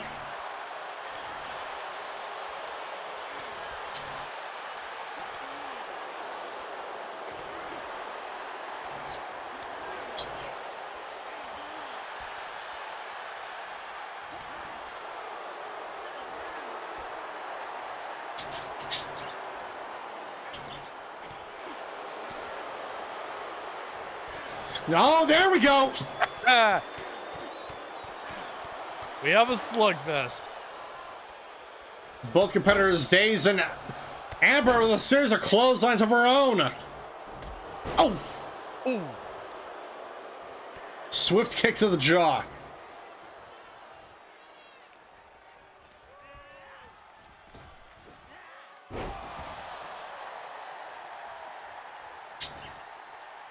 And Alma just dropping Amber up over her shoulder. Now just wrenching her over the top rope there.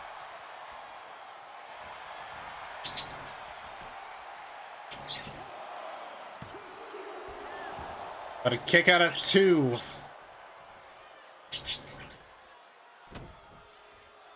The look of frustration on Alma's face at that one. And a vicious knee to the side of the head. And now attacking that leg once again.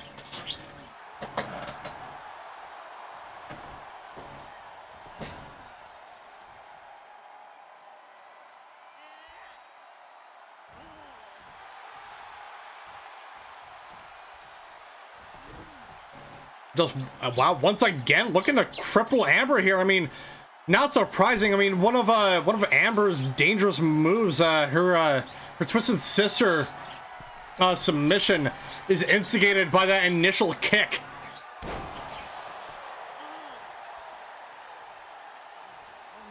Just a flying cross body before Amber could even try to get up. Oh. Alma briefly having her in the center up for Fenrir's bite, but Amber quickly able to escape.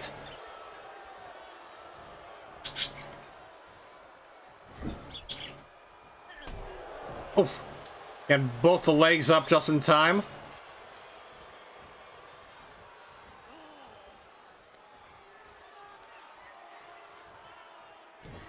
Oh. Oh. Amber Drake going for the cover. 2. No.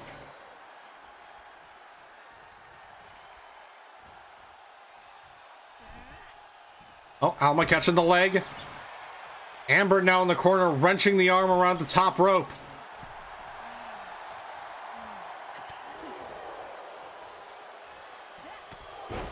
Back elbow. That spinning back elbow has been devastating as of late.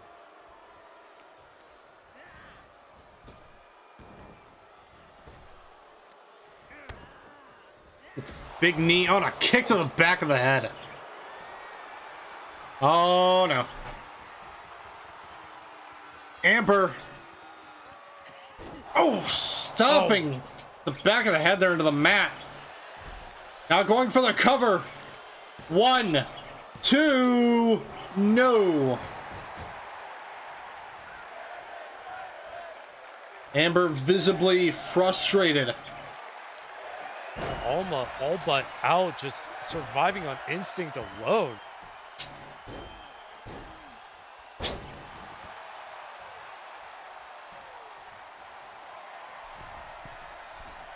Alma going to the top rope. Crossbody off! With the cover. 1, 2, 3.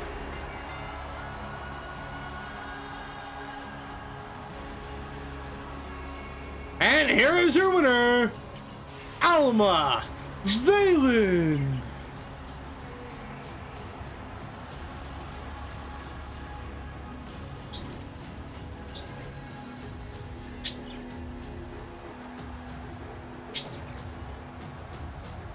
Alma just picking up the victory without any kind of a finisher or any kind of a special signature move, just keeping it to basics tonight.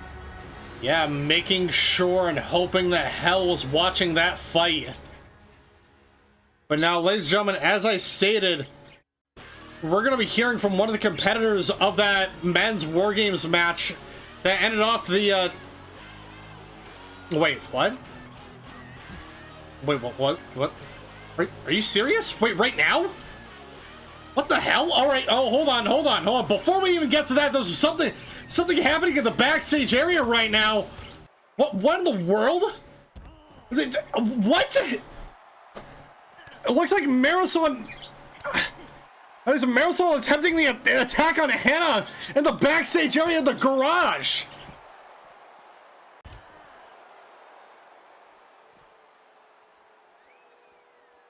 Marisol looking for payback on Hannah.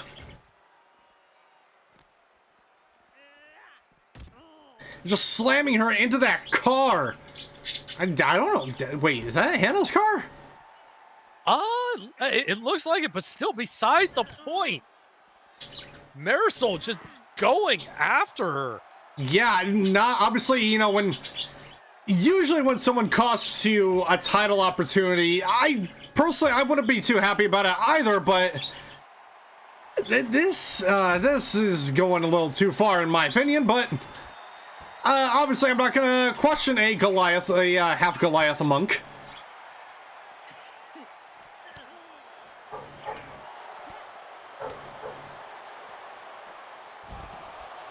Hannah, a note here from Haruka. Apparently, Hannah's private transportation must be nice. Yeah, must be great.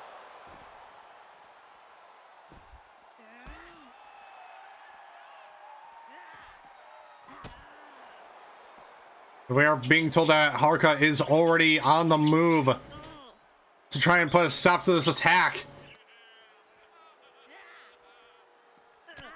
Yeah, sources say Payne is also moving double time to the back to try and see if he can grab Marisol. Oh, Marisol with that stop sign. Oh! Oh!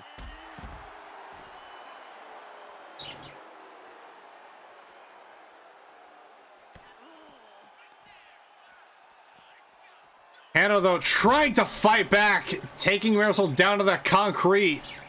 Picking up that stop sign. Oh! Oh!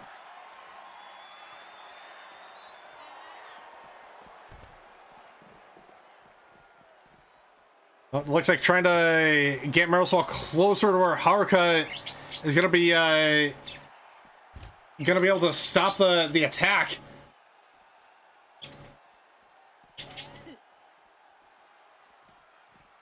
Yeah, these two just not wanting to let go. And this is just going to keep going if nobody gets back there to grab them. Yeah, oh my god. Oh. Slammed right onto the knee.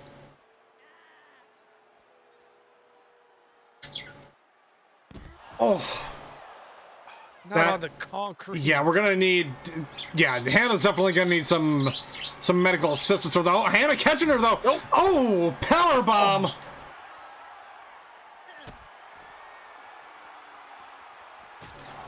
And the Harumageddon.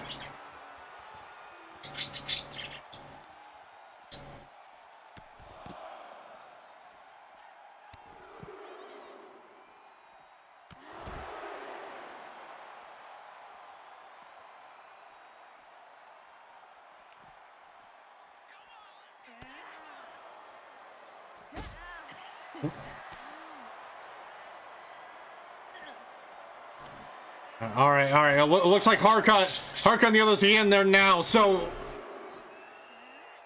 Yeah, it looks like, yeah, okay, cool.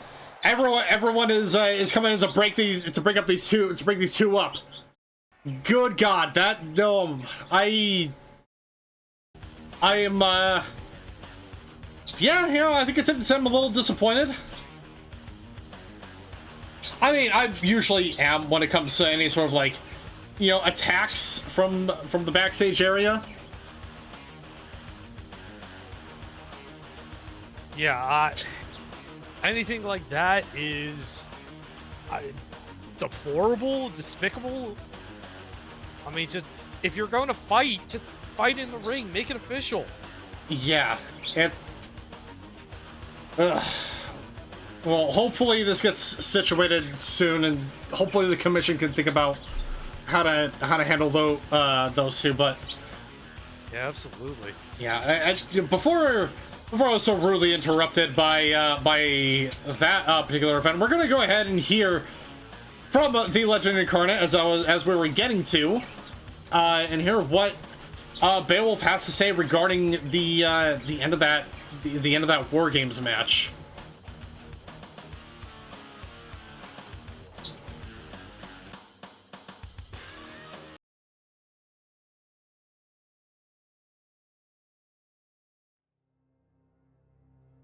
One, two, Wolf is coming for you.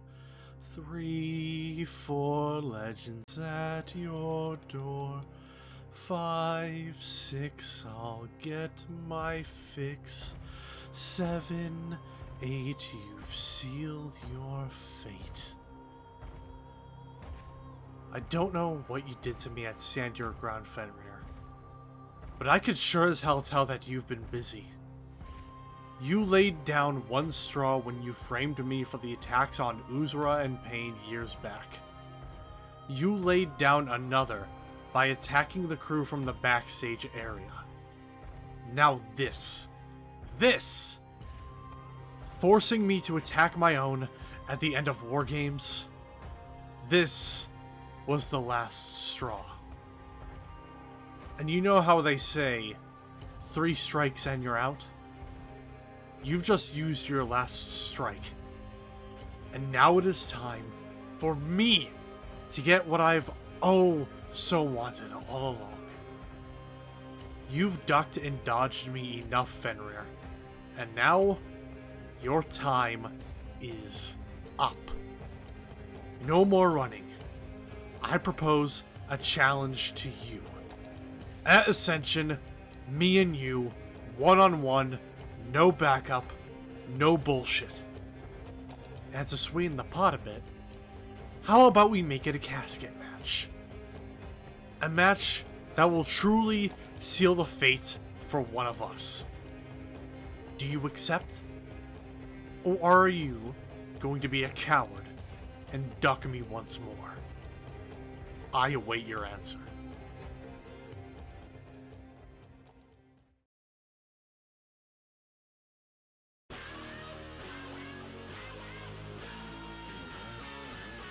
So now Beowulf laying down the gauntlet to Fenrir, a casket match for Ascension. Oh no. Oh, yeah, a casket match, hopefully to bury this just once and for all, both figuratively and literally. Yeah, and to anybody out there who's been watching WPW for the longest time knows that this has kind of been culminating since almost the inception of WPW. And for those of you who are unaware, yes, there have been many times where this rivalry between Fenrir and Beowulf has just grown and grown into something much larger. All starting in many years ago when Fenrir, disguised as someone else, attacked both 2 other members of the Bad Batch, attacking both Sergeant Major Payne and having Hell attack Uzra many years back, and then framing Beowulf for those attacks which actually ended up leading into a matchup where Beowulf had a fight against both Minuano and Merrick the Hunter in a 2-on-1 handicap. And thankfully, you know, that framing was put to rest almost immediately, being able to prove that it was in fact Fenrir who instigated those attacks.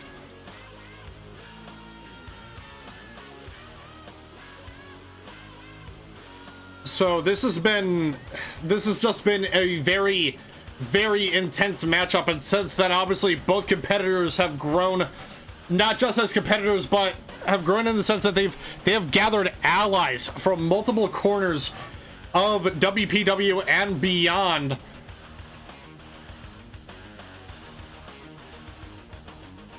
And obviously, this is also coming into our next matchup that's coming up next, a last man standing match between Bastion Butler and the demon Jacob Storm. And wait, what? Again? Oh no. All right, well, hold on. We're being called to the back once again. Something else is happening. What? What? Why? Bastion Butler is attacking Jacob in the backstage area. This is just before their match. Wait, hold on. I'm getting a note here. Hold on. I'm getting the confirmation from the commission. This is the start of the match. This is the start of the last man standing match. This is turning into just absolute chaos and pandemonium tonight. Which, to Bastion's credit, falls. Oh no. Whoa. Oh no. No. Bastion, I know you're better than that. Don't do. Oh no. Oh no. Jacobs. Well, I mean, he did just find out that his former sister, Uzra, from the batch was attacked. Yeah, no, oh my god! Oh my god! Whoa. Into the light!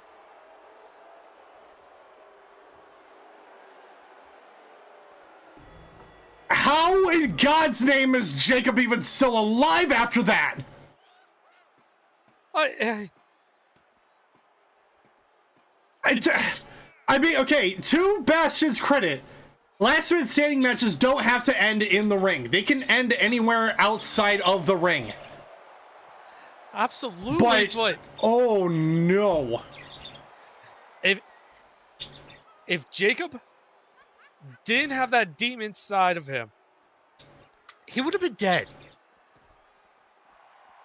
Yeah, and it looks like even Bastion may have caught him before he could even go to full power. So even catching him when he's in a vastly underprepared state of mind. Underprepared, underpowered.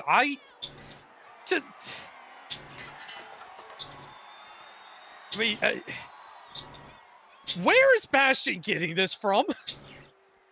I mean, for all intents and purposes, I guess one could say taking notes from the opponent a little bit. Maybe just a little, but this is a whole new chapter.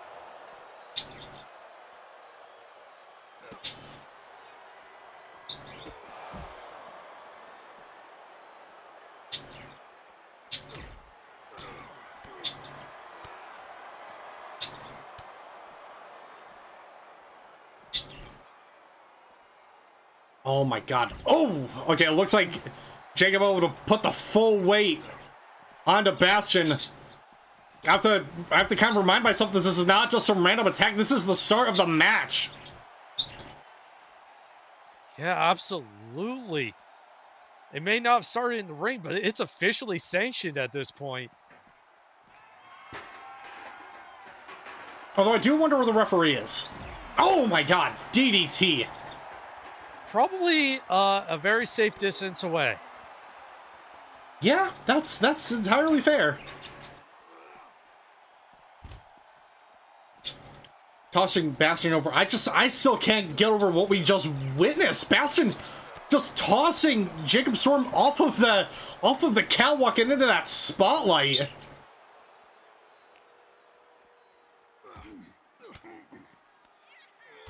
I mean, we did tell them that Spotlight was going to be a hazard at some point. Yeah, that is true.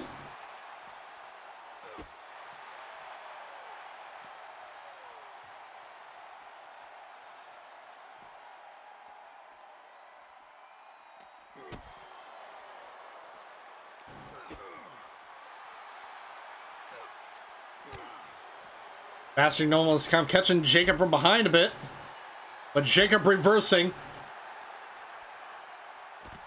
Oh. I picked a really bad spot to park my car. I'm sure it'll be fine. Oh. Oh. Jacob with that shovel. But Bastion very quickly able. Can you hear that? He is actually laughing. Bastion is actually laughing. Yeah, that is... That's actually kind of terrifying a bit, honestly. He's... I don't know if he's enjoying it or he's giving in, but... Oh, boy. Oh, Jacob... Oh! Just stopping both feet on top of Bastion like that. Oh. Now a series of kicks into the midsection.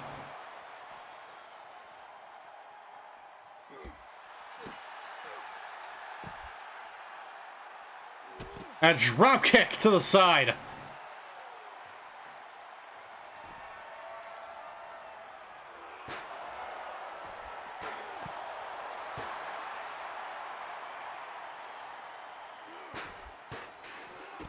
Oh, dropkick, tripping Bastion down.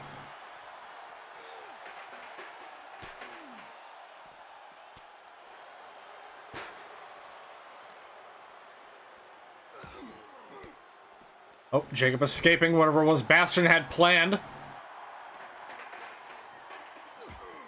Oh, Bastion doing the same.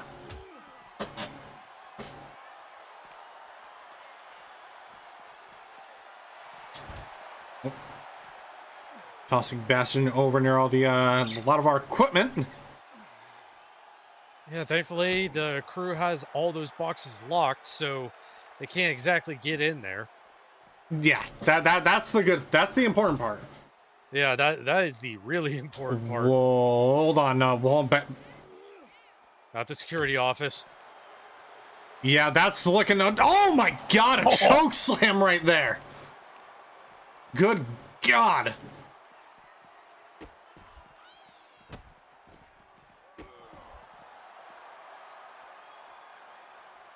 I think Bastion's got other things planned for Jacob at the moment. But, oh, backbreaker, though, to the demon. Oh, the Storm catching him. Oh, looks like, oh, do you think Jacob's got it? Oh! Returning the favor, busting Bastion open with the glass. And folks, that's real glass. Yeah, that is actual glass. That is actual glass.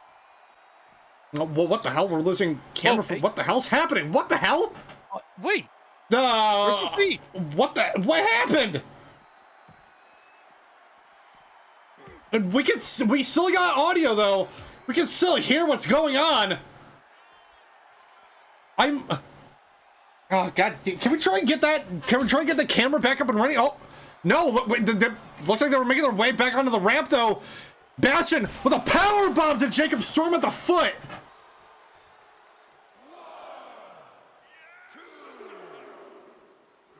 The referee starting that count as Bastion makes his way into the ring. Jacob in hot pursuit. Tweeting on social media, Lady K saying, "I'm deeply disturbed by this violence against Mr. Storm. I demand justice. I'm offering an open bounty on Butler. 100k gold, paper, or gems. Whoever breaks his legs gets it. Also, don't touch my car." I didn't know Lady K drove. Anyway, oh, clothesline by Butler. Just... At least we're back in the ring, like... Yeah. Oh. And, I mean, to reiterate, ladies and gentlemen, this match does not have to necessarily end inside the ring. It can end anywhere. Butler now just trying to keep Jacob down long enough for the 10 count, which is obviously the ultimate goal. So the moment he gets back up, Butler needs to make sure he stays down. And he's making sure of that with that choke slam. They're going for a second choke slam.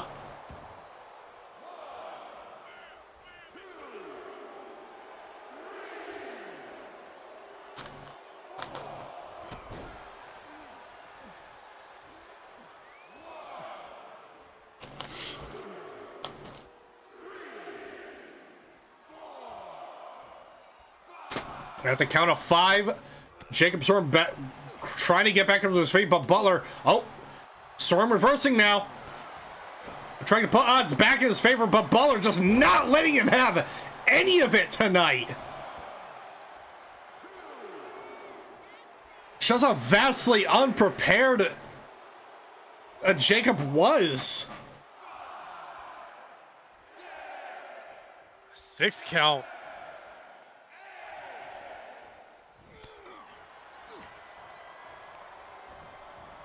Bastion just turning loose. We haven't seen him act like this since impelling a cell against Pain. Yeah, exactly. It's a little shocking, honestly. Yeah, absolutely.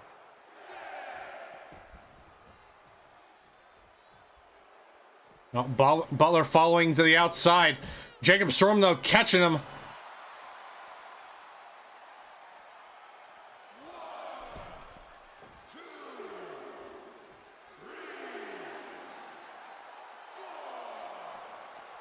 Butler back up at the count of 4.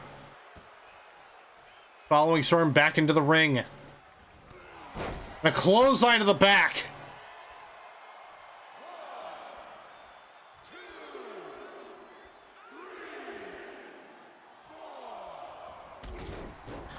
Drop kick this time.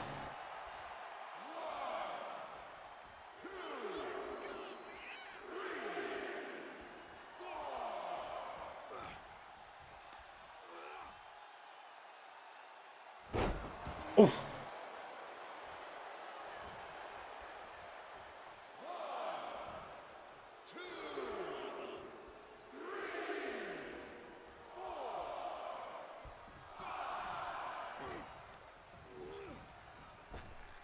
Pulls onto the ropes, ducking over, jumping over. Went for the big boot, but Jacob dodging it.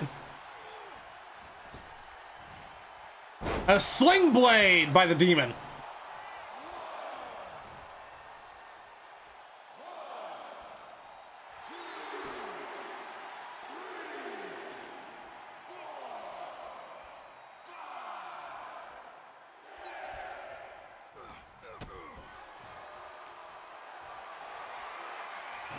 Butler with a fireman's carry now onto Storm. And Snake Eyes in the corner.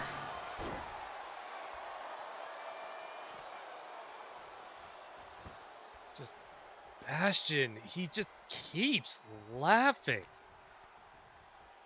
This is... DDT made now. Yeah, just with the pure animosity being shown on display here.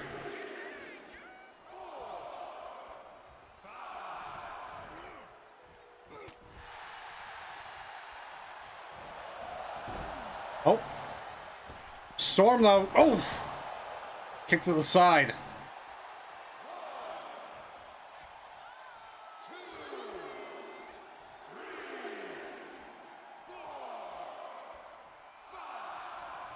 At the count of 5, Butler back up to his feet.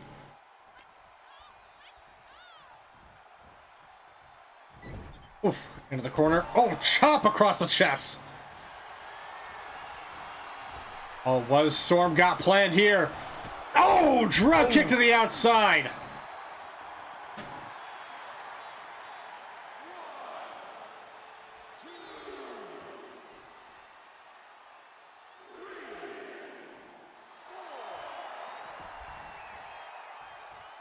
Butler back up at the count of 4.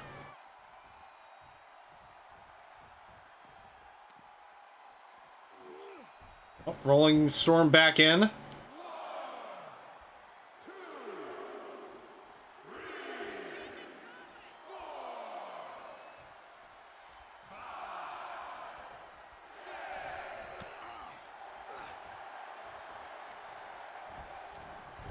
Whipped into the corner now.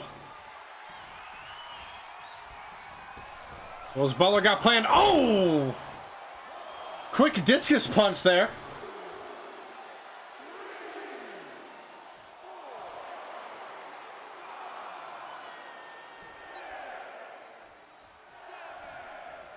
Storm back into the count of 7. And leaving Storm hung out to dry.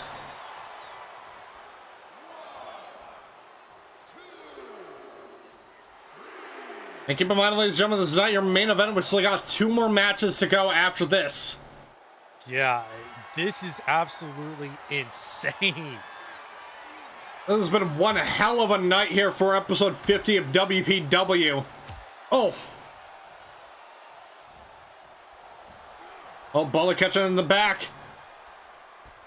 Oh, but Jacob catching him with that reversal. Big backbreaker there.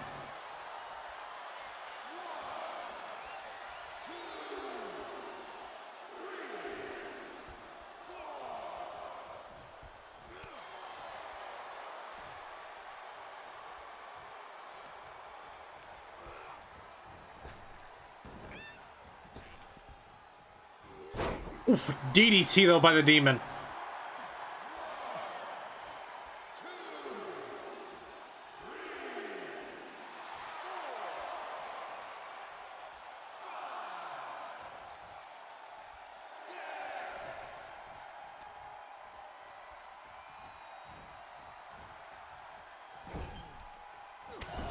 Oof, chop across the chest.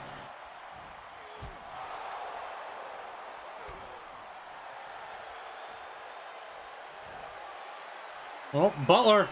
Oh, the slam down to the mat.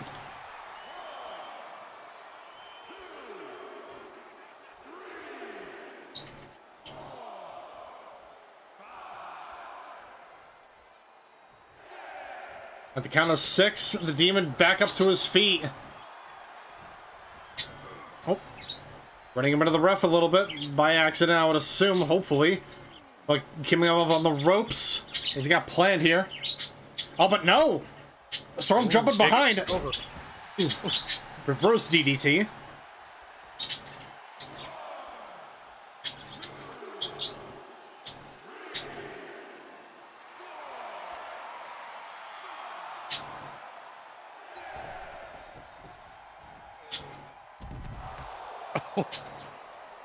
Jacob going for a high fly over the top rope. Bastion, though, getting underneath him.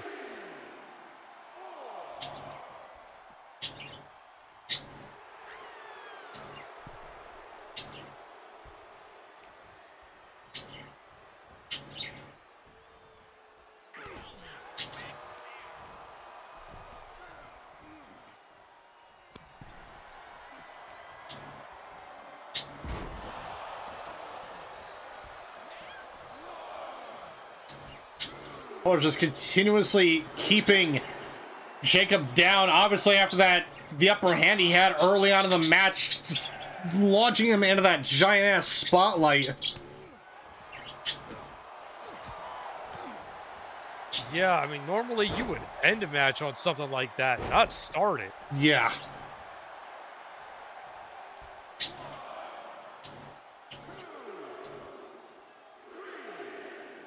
Now Bastion going for a walk.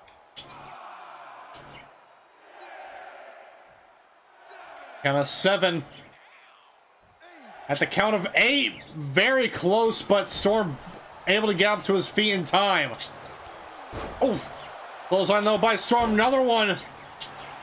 And a sling blade to follow up.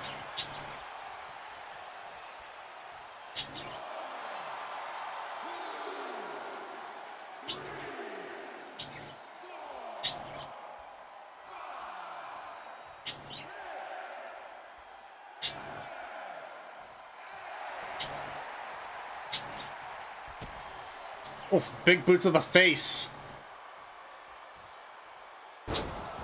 And DDT there.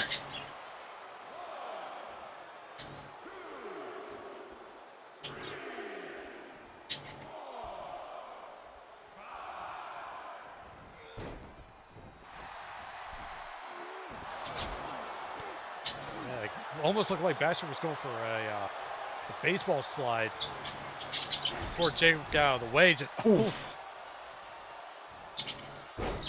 Big suplex there by Butler. Oh, I think Butler might be looking to finish off this matchup here. Oh, with that cross-legged Samoan driver, that might have been it. Butler kicking it into gear 5. Still wait and see. Count of 7, 8. At the count of 9 now. I think that's it.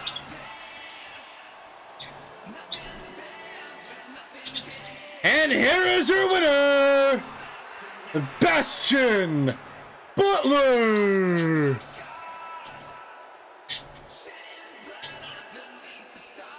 Well, Butler playing it smart and safe with that opening attack there, and making sure Jacob Storm was able to go into full power. And what? Hold on, wait a minute. There, why did Butler summon a portal in the middle of the ring? Where's Butler taking? Where's Butler taking Jacob? What the? Whoa, no, whoa, hold on now. Where did Butler take Jacob Storm? I don't know, and I am terrified to know. Yeah, that's I'm now a little concerned. I think we never had an incident like this before. We technically did. Yeah, we have actually. To a degree, we do know Bastion can play some very serious mind games with some of those portals. Yeah, actually, yeah. Thinking back to it now, in the rivalry between him and Payne and what Butler did to him on that end. Exactly. So I don't know what's going to happen. I am hopeful that maybe Bastion could go ahead and, kick Jacob out and we get Bubba back. Well, from what I understand, Jacob Storm is his actual name. Bubba Mayhem was a cover, I believe. Still. Yeah. Maybe revert him back. Who knows? It would be nice. Don't really have high hopes on that, though. Neither do I, but I'm trying to be hopeful here. Mm-hmm. Well, we got 2 more matches here as we ponder that. Ponder the possibilities. We got 2 more matchups here, both for the #1 contendership for the Synthwave Championship and the Underground Championship. We're gonna hear from one of the competitors in our next matchup. We're gonna hear from the Rising Storm, Shuria.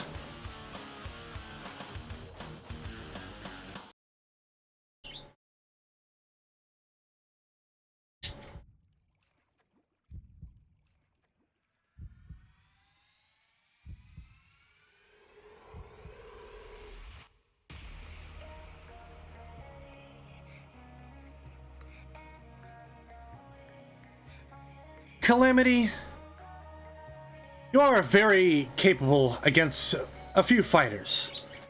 We all strive to claim gold. The question I seek from you, how far will you go to claim it? Will your wings clamp in turbine winds? Steady against roaring waves? You're entering a storm, and I thrive in it. I look forward to this. See you in the ring.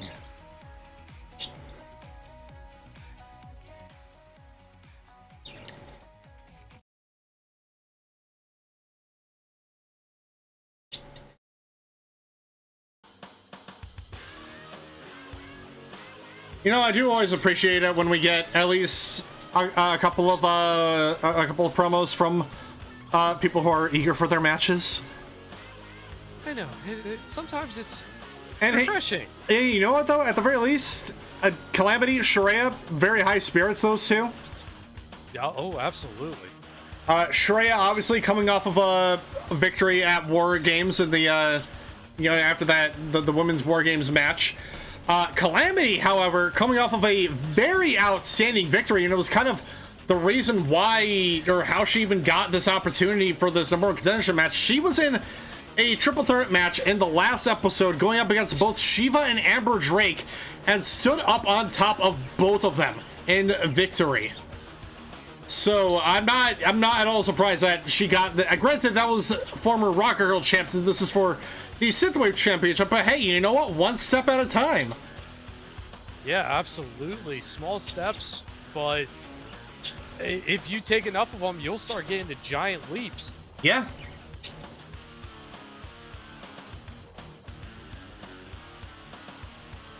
But yeah, with that being said, let's go and head down to ringside.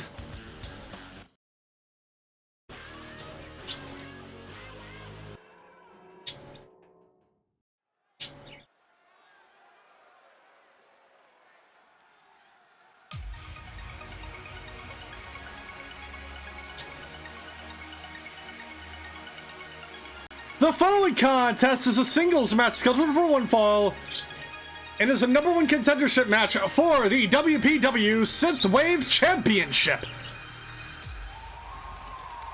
Introducing first, representing the Lucha Queens, Cal-Amity.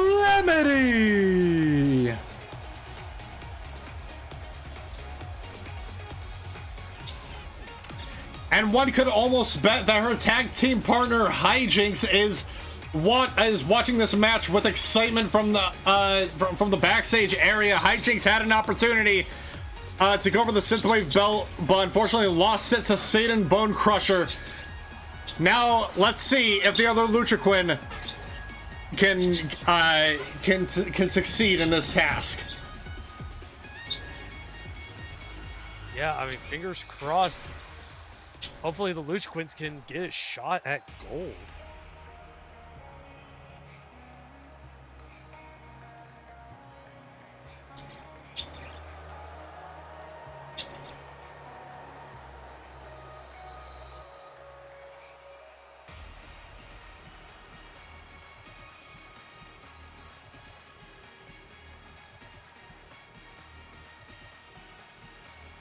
And introducing her opponent,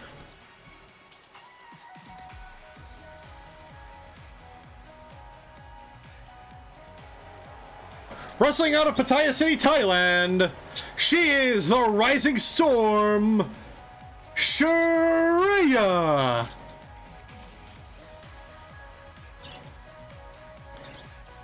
And I think it's no surprise how Shuria got this opportunity. Again, coming off of that magnificent victory in War Games, I think it's only I think the commission really found it fitting to give her this opportunity here tonight.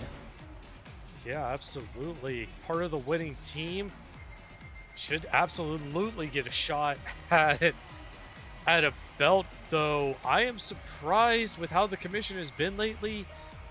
They did not throw her towards the Rocker Girl and put former partners against each other, but still, Synthwave, a great title to go after.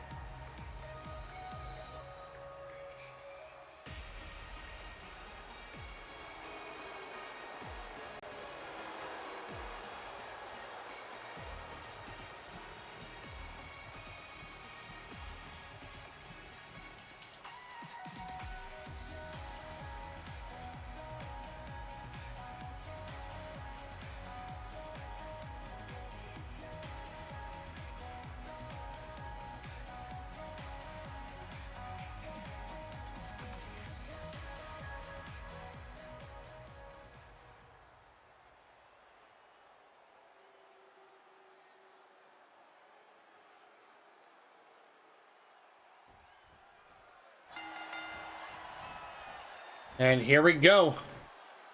So in this matchup here, Shuria attacking Cal-Amity from behind with that suplex. Now immediately with a cover, 1, 2. Oh, and I guess I should put out this announcement here. We're being told that the backstage area is now off limits currently for repairs and damages done after the 2 fights that happened back there tonight. Yeah, absolutely. We don't need anybody getting shocked or getting cut up on some glass. Yeah. Thankfully, it seems like everything is good, gear and ready to go. We're just out here for the remainder of the night. Well, Cal-Amity launching Shuria to the outside.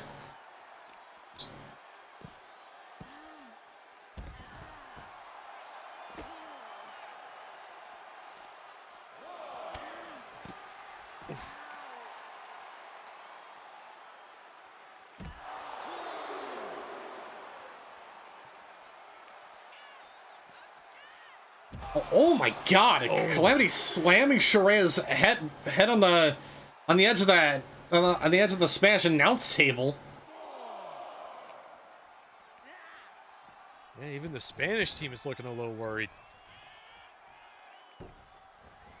Both competitors back on the inside now.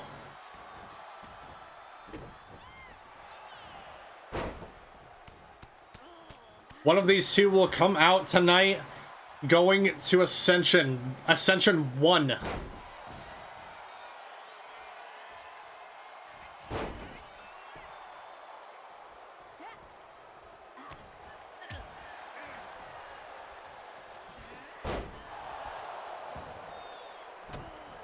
Oh, hey there, Lady K. Hey, Lady K. Ooh, Dippin' Dots. Nice. Thank you very much. Wait, if I accept this, do I have to owe you a favor now?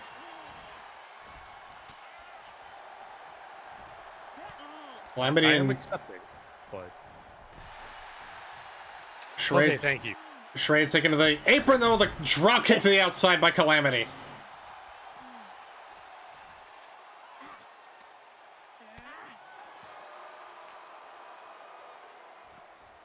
Oh, Shuria went for the suplex, though, but Cal-Amity catching her.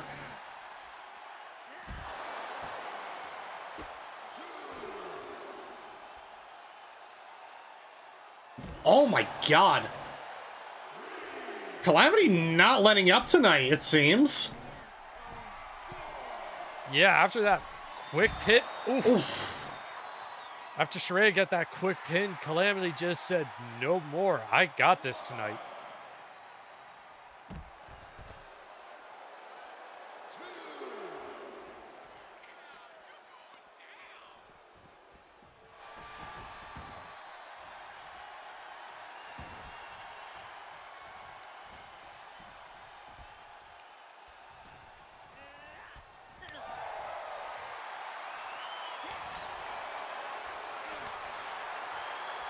A series of chops across the chest between both of these competitors.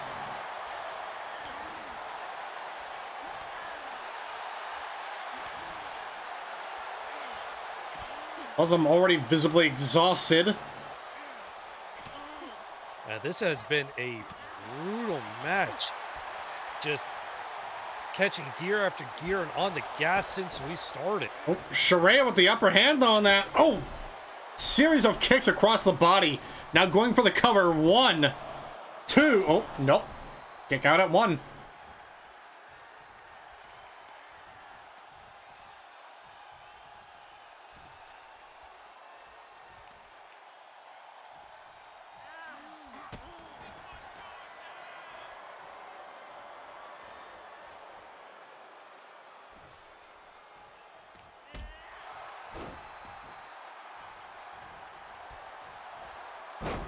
Oh, Cal-Amity catching though with that Tez press.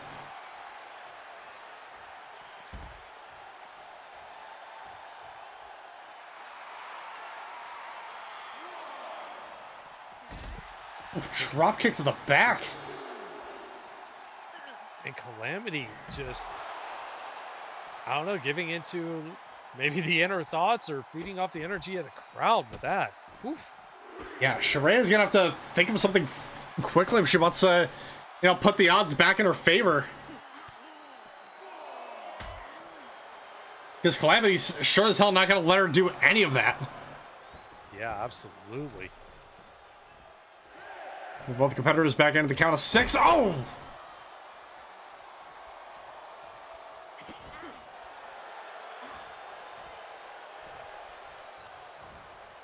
Well, now attacking that arm. Oh! Stomping on the elbow.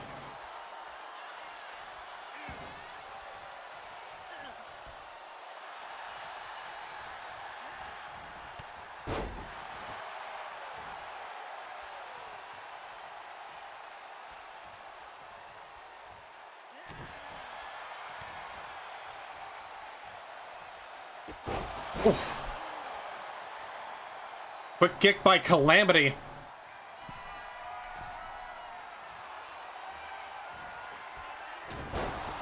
Oof, right off the top turnbuckle.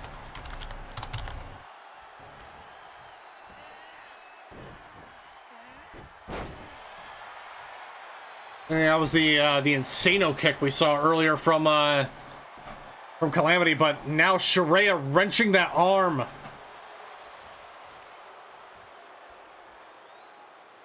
High stakes here tonight, ladies and gentlemen.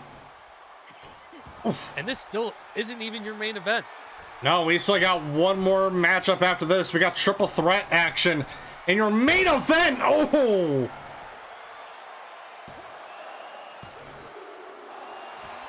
Showing Cal-Amity in Ocean's Wake, but not enough to put her away.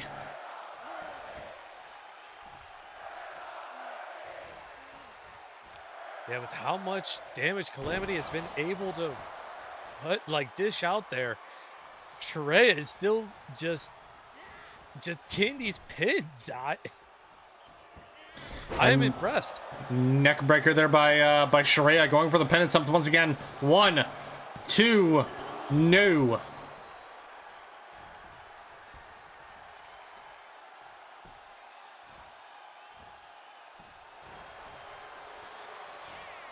Just wrenching that arm again.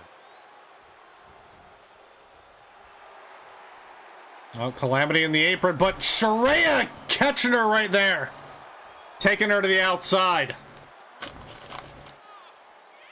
A hard shoulder and a long way down to the mats. Oh.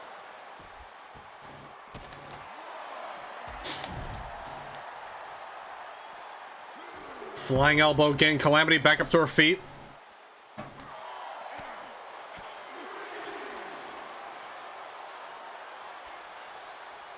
A forward suplex.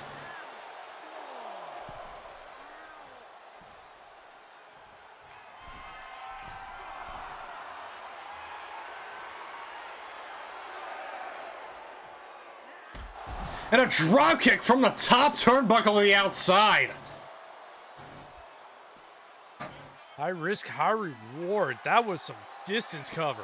Yeah, Shuria now trying to very greatly put odds in her favor with another German suplex.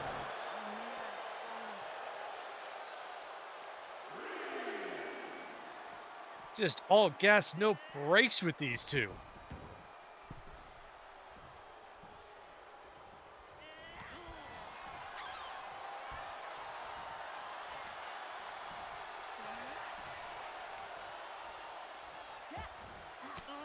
Oh. Series of elbows to the gut, now breaking out of whatever it was that Shuria had planned. Oh, quick slap across the face. The disrespect. Oh.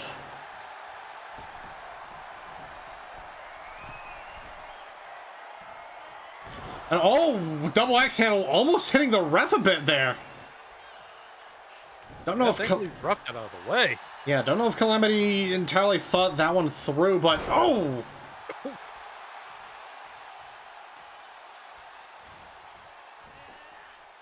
Oh, dropping the knee on. Bought up with the dragon screw.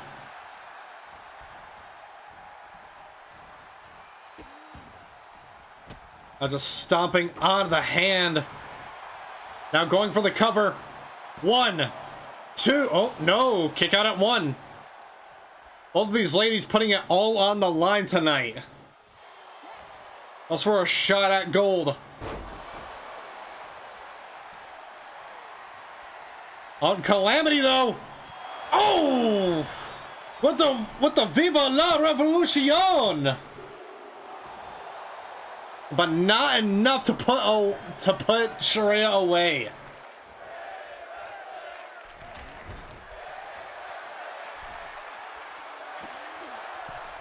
Cal-Amity had something planned there with Shuria on the top turnbuckle. Shuria though, not having any of it.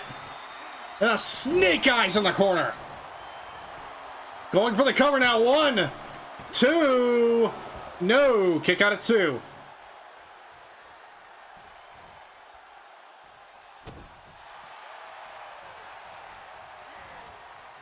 Crowd is on their feet. They are active tonight. Oh, reverse DDT. Cal-Amity quickly rolling out of the ring. And catching Shuria from behind. Oh, but Shuria getting that reversal of her own.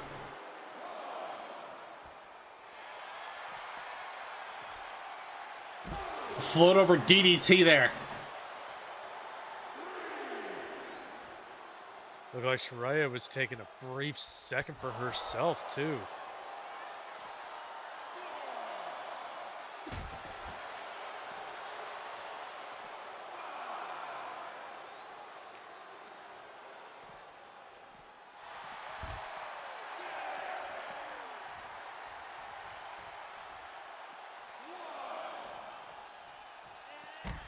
Oh, Cal-Amity went for that crossbody. Shuria dodging.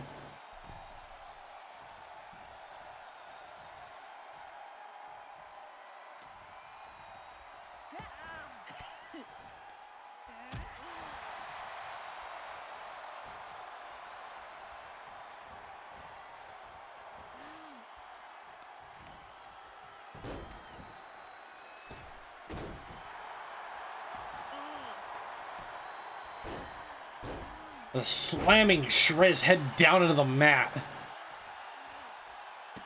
Good God.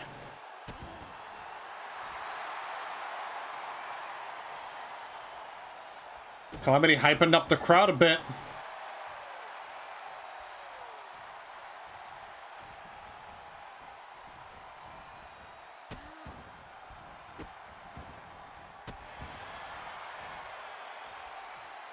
And Shuria back up to her feet once again. Shuria reversing with a kick to the gut.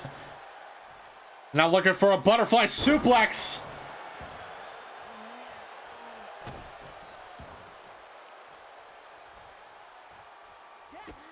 Oof. Both these women just giving everything they got for a chance at gold. Shuria's got the arm hook though. Oh, but Cal-Amity. Oh, with a reversal. Yeah, running elbow drop there. Shuria resting in the corner. Cal-Amity running after her with that knee.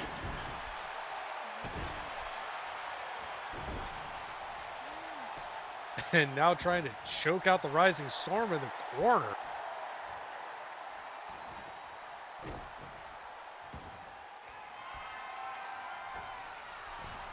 Cal-Amity to the top rope. What could she be thinking? Oh! The infinite Cal-Amity lands onto Shuria. 2, 3!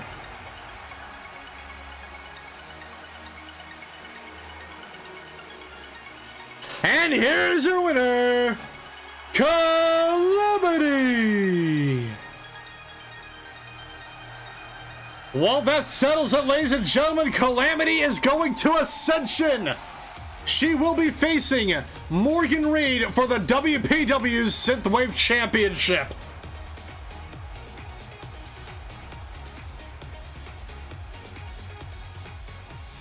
Extremely well fought between the two competitors, and congratulations, Cal-Amity. Whew. Yeah, that's definitely a match for the ages. Outstanding showing from both those competitors. But now, ladies and gentlemen, it's about that time. And what time would that be? Well, I'm glad you asked, Andrew. It is time for your main event. Triple threat action in order to face Montgomery for the Underground Championship at Ascension. And that matchup is next.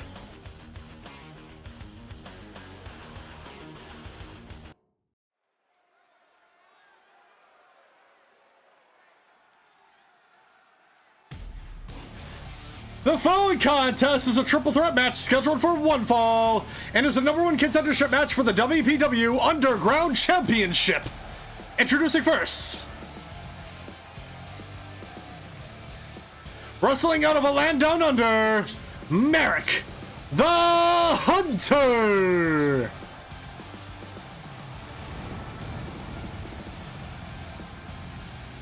Merrick honestly has been making quite a killing here in WPW as of late, so no surprise to see him getting this opportunity. Also an OG of WPW.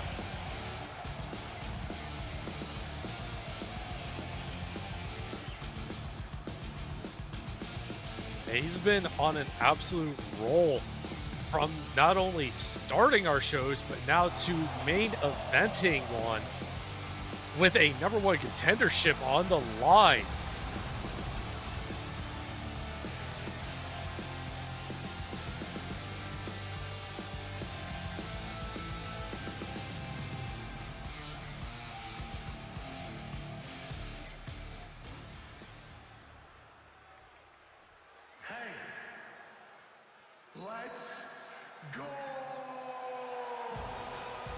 Introducing second, wrestling out of the backstage area, weighing in at 600 pounds, Girthquake! Oh, Lord, he coming, and honestly, another fantastic competitor. I'm not surprised to see in this matchup here. Girthquake, you can feel him coming from a mile away. But, oh boy, yeah, I agree with you. He has deserved this chance probably just as much as anybody else, if not more.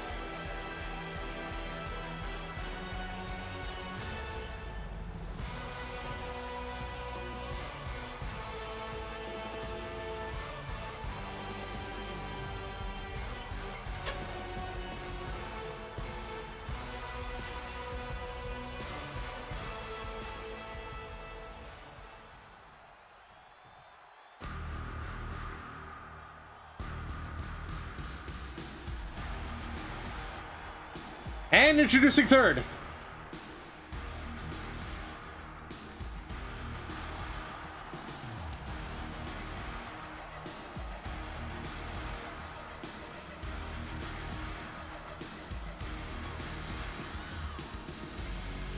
wrestling out of a snake pit, Valthus.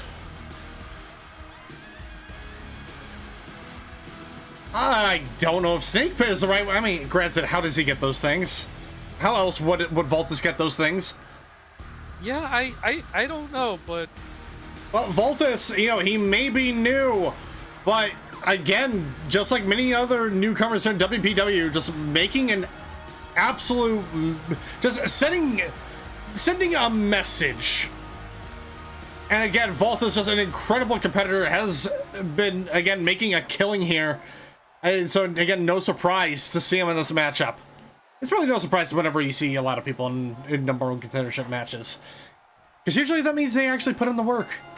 Yeah, exactly. They show up every day. They put on good matches. Or they threaten. Yeah.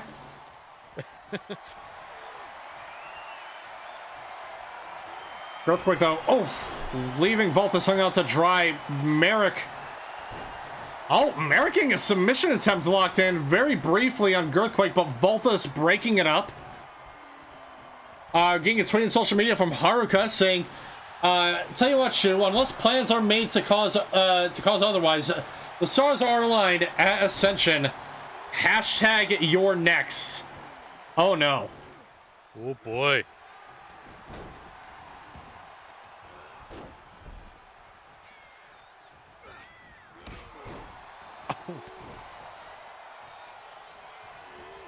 Valthus with a kick right to the back of Girthquake's head. Merrick with a forearm and a powerful slam. Yeah. But to unpack that, the potential of Haruka versus Shuria, that is a that has potential. Yeah.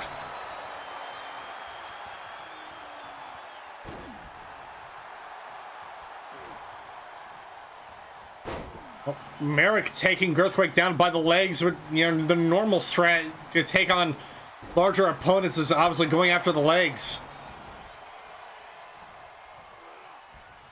But keep in mind, ladies and gentlemen, these matchups with these being triple threat matches, there are also no disqualifications, so anything goes. Valthus with a suplex to Merrick. Girthquake, though, kicking Valthus down. Just a quick kick. But here's a question. With somebody like Girthquake, if you try and take him out at the knees, that's like taking down a tree. How do you take something like that out? Probably like how Valthus just did with that sledgehammer. I mean, that's fair.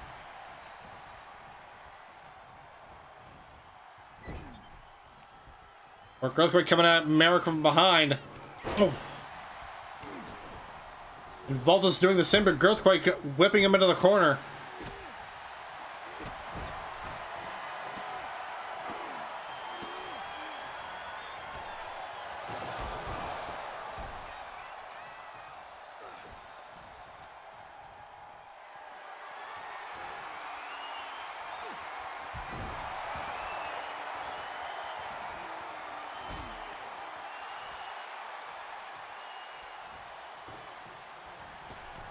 Girthquake, though, with the trash can. And almost throwing it at Merrick.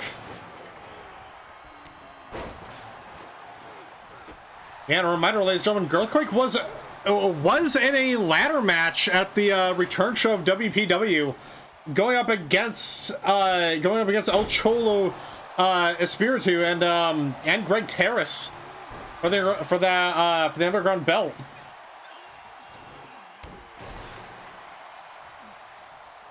Absolutely. Girthquake, always a competitor, especially in these #1 contenders matches. Oh my God. He always puts on a great show, but just not quite enough to get there. Yeah, I mean, this man, that man has tackled, you know, monstrosities. He's gone up against Ifrit. I believe he's gone up against Titan. Yeah, he's gone up against absolute mountains. He's pulled off. I've seen this man pull off a double German suplex on 2 guys on the corner.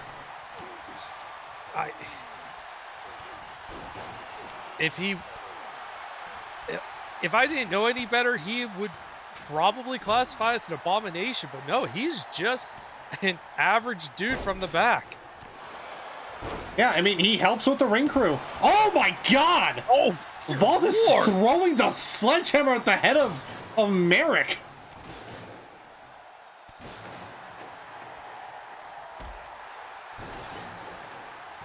That's gonna keep Merrick dazed, but hopefully just nope, kick out at 2.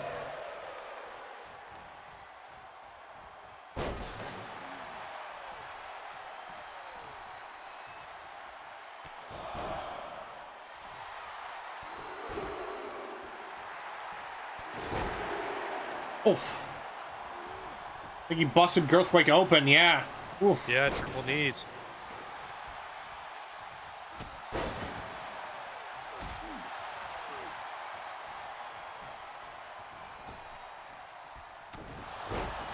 Quick jab in the jaw there. Keep Girthquake on the ropes.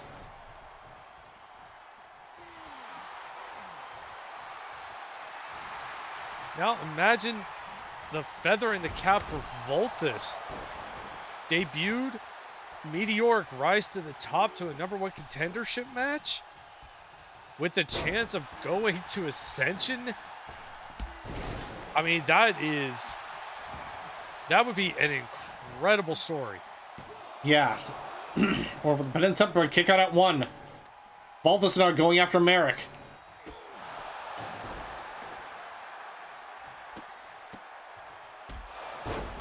Oh, now busting open Merrick now.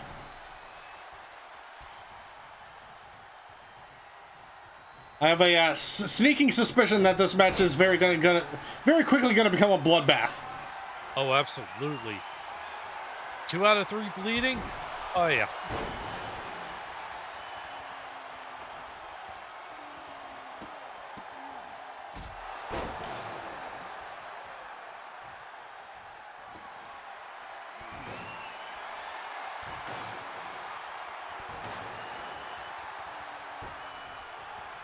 Now Valthus with the bat.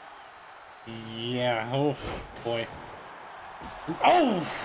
Attacking Merrick from behind. Girthquake though very quickly and very also quickly taken down by Valthus. Valthus is kind of cleaning house here though, but a kick out 1. Merrick able to break out that pin attempt. Girthquake though leaving Valthus hung out to dry.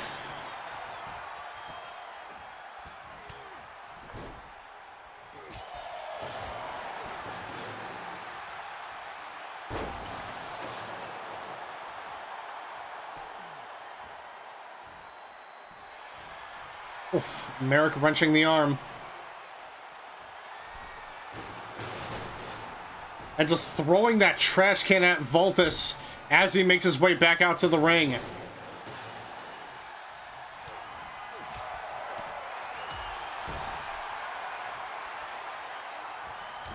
Oh, and a big clothesline though.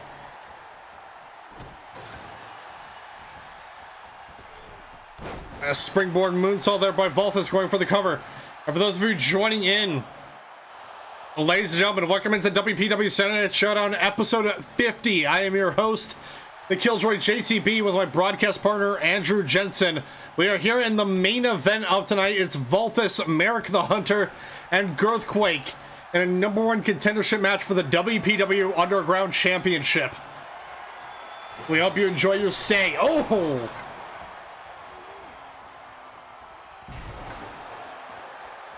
Neck breaker there by Girthquake.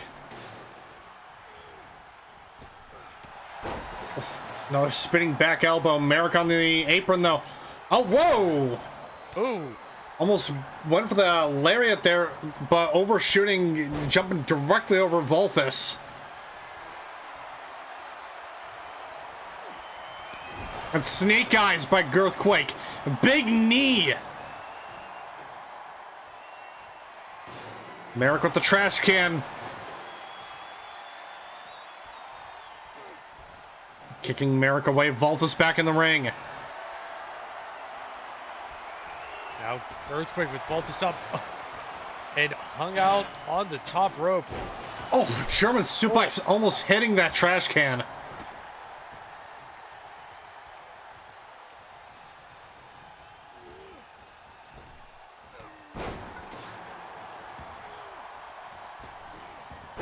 Oh, went for the Hunter's buckshot, but Girthquake just ducking under it. Yeah, quick roll by the big man, getting under that buckshot. And DDT to Girthquake.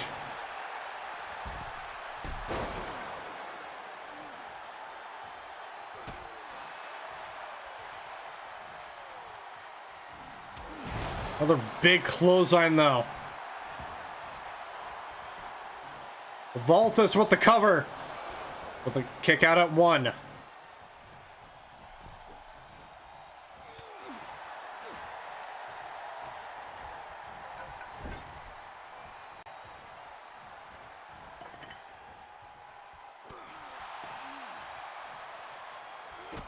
Valthus going after both Girthquake and Merrick, but mostly focusing in on Merrick.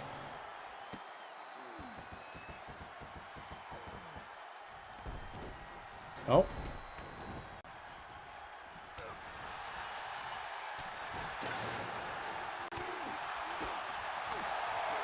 Valthus is unloading onto Girthquake. Merrick still dazed. Valthus with the baseball bat going after Merrick now. Just a headshot. Oh my god.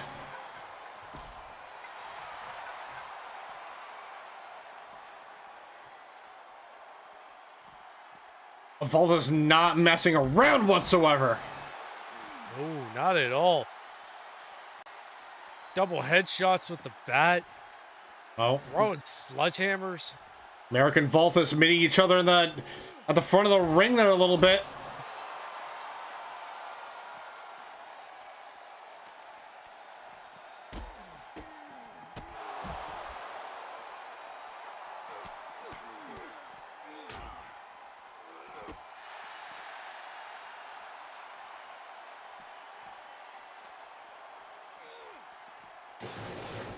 Valthus rolled back to the inside of the ring. And Girthquake slamming Merrick into the steel steps. And now, Earthquake with the kendo stick. And snapping the kendo stick across the back.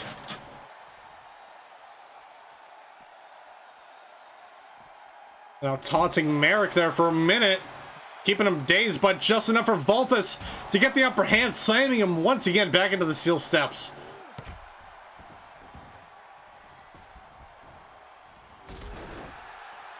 And now Girthquake and Valthus back in the ring.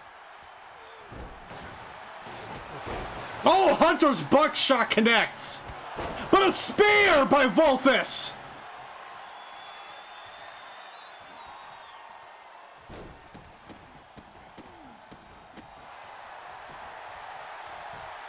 Mess with the tiefling and you get the horns.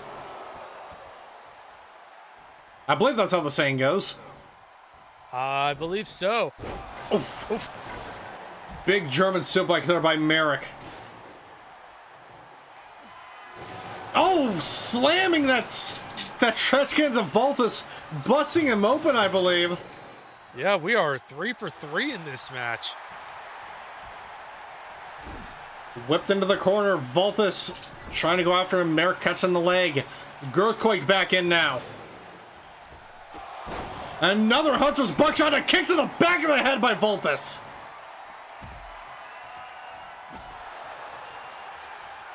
Once again with that baseball bat, Valthus with the pin. 1, 2, no!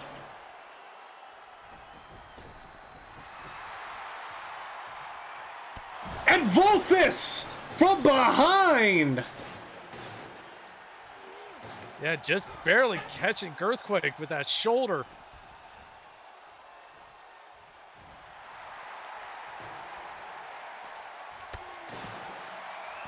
Oh, body check by Girthquake there for a minute.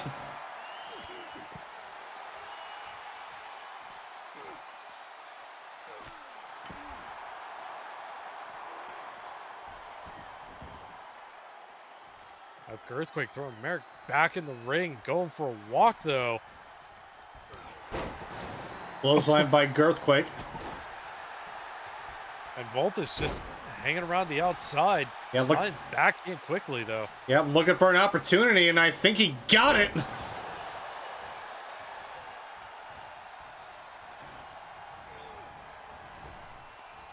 Over the punch to the gut, but Girthquake catching him with the headbutt. Oh, we got some double team action here by Merrick and Girthquake. Double super kick there. But as with any multi-man matches, these alliances are very short-lived. Oh my god! Oh, dear lord. Merrick with a hit of adrenaline though. Valthus getting a little too cocky for himself, going for a weapon, and Merrick not allowing him.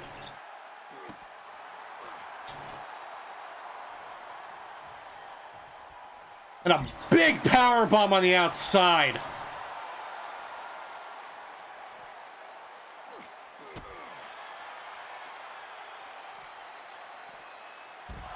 Oh, suplex on the outside, nearing the foot of the ramp.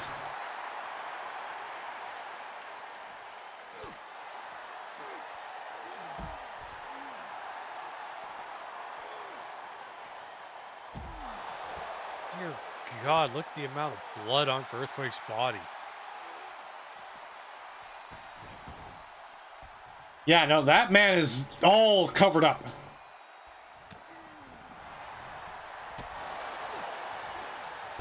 Hep toss by Valthus, clothesline by Girthquake. Oh, what the trash can now?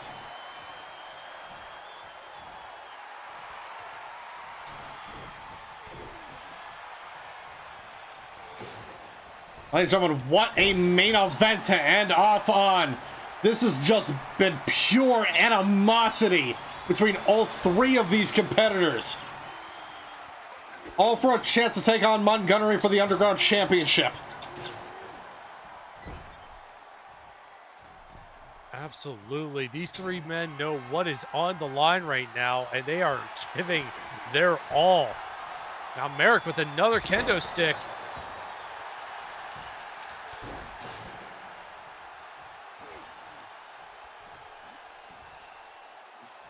And Merrick with a power bomb to Valthus.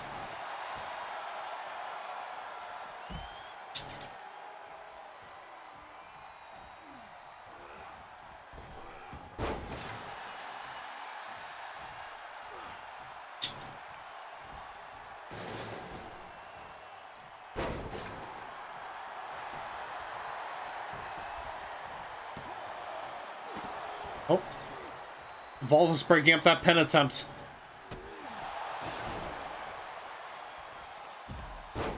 Oh my god. That scoop slam there by Merrick in a back body.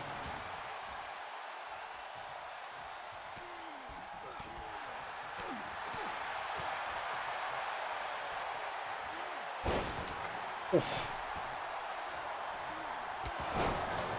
Oof, and a hard spear to Girthquake as he gets back in the ring. And Valthus gets it!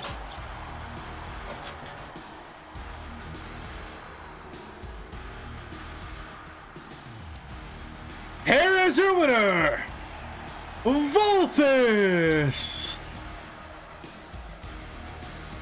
And now, ladies and gentlemen, this is who will be facing Montgomery for the Underground Championship at WPW Ascension 1.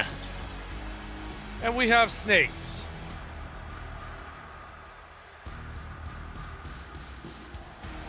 Outstanding matchup between all three of these competitors. Again, another great matchup for the ages. What a way to cap off the 50th episode of Saturday Night Showdown.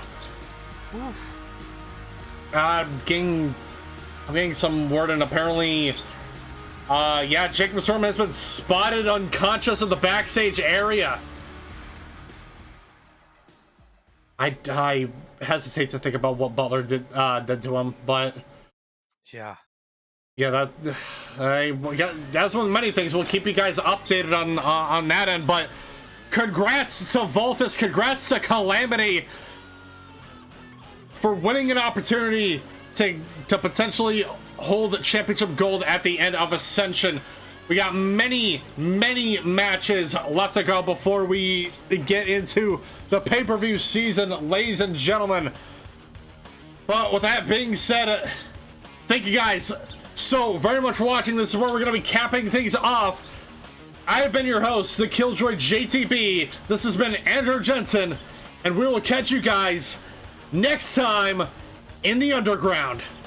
Have a good night, everyone, and see ya.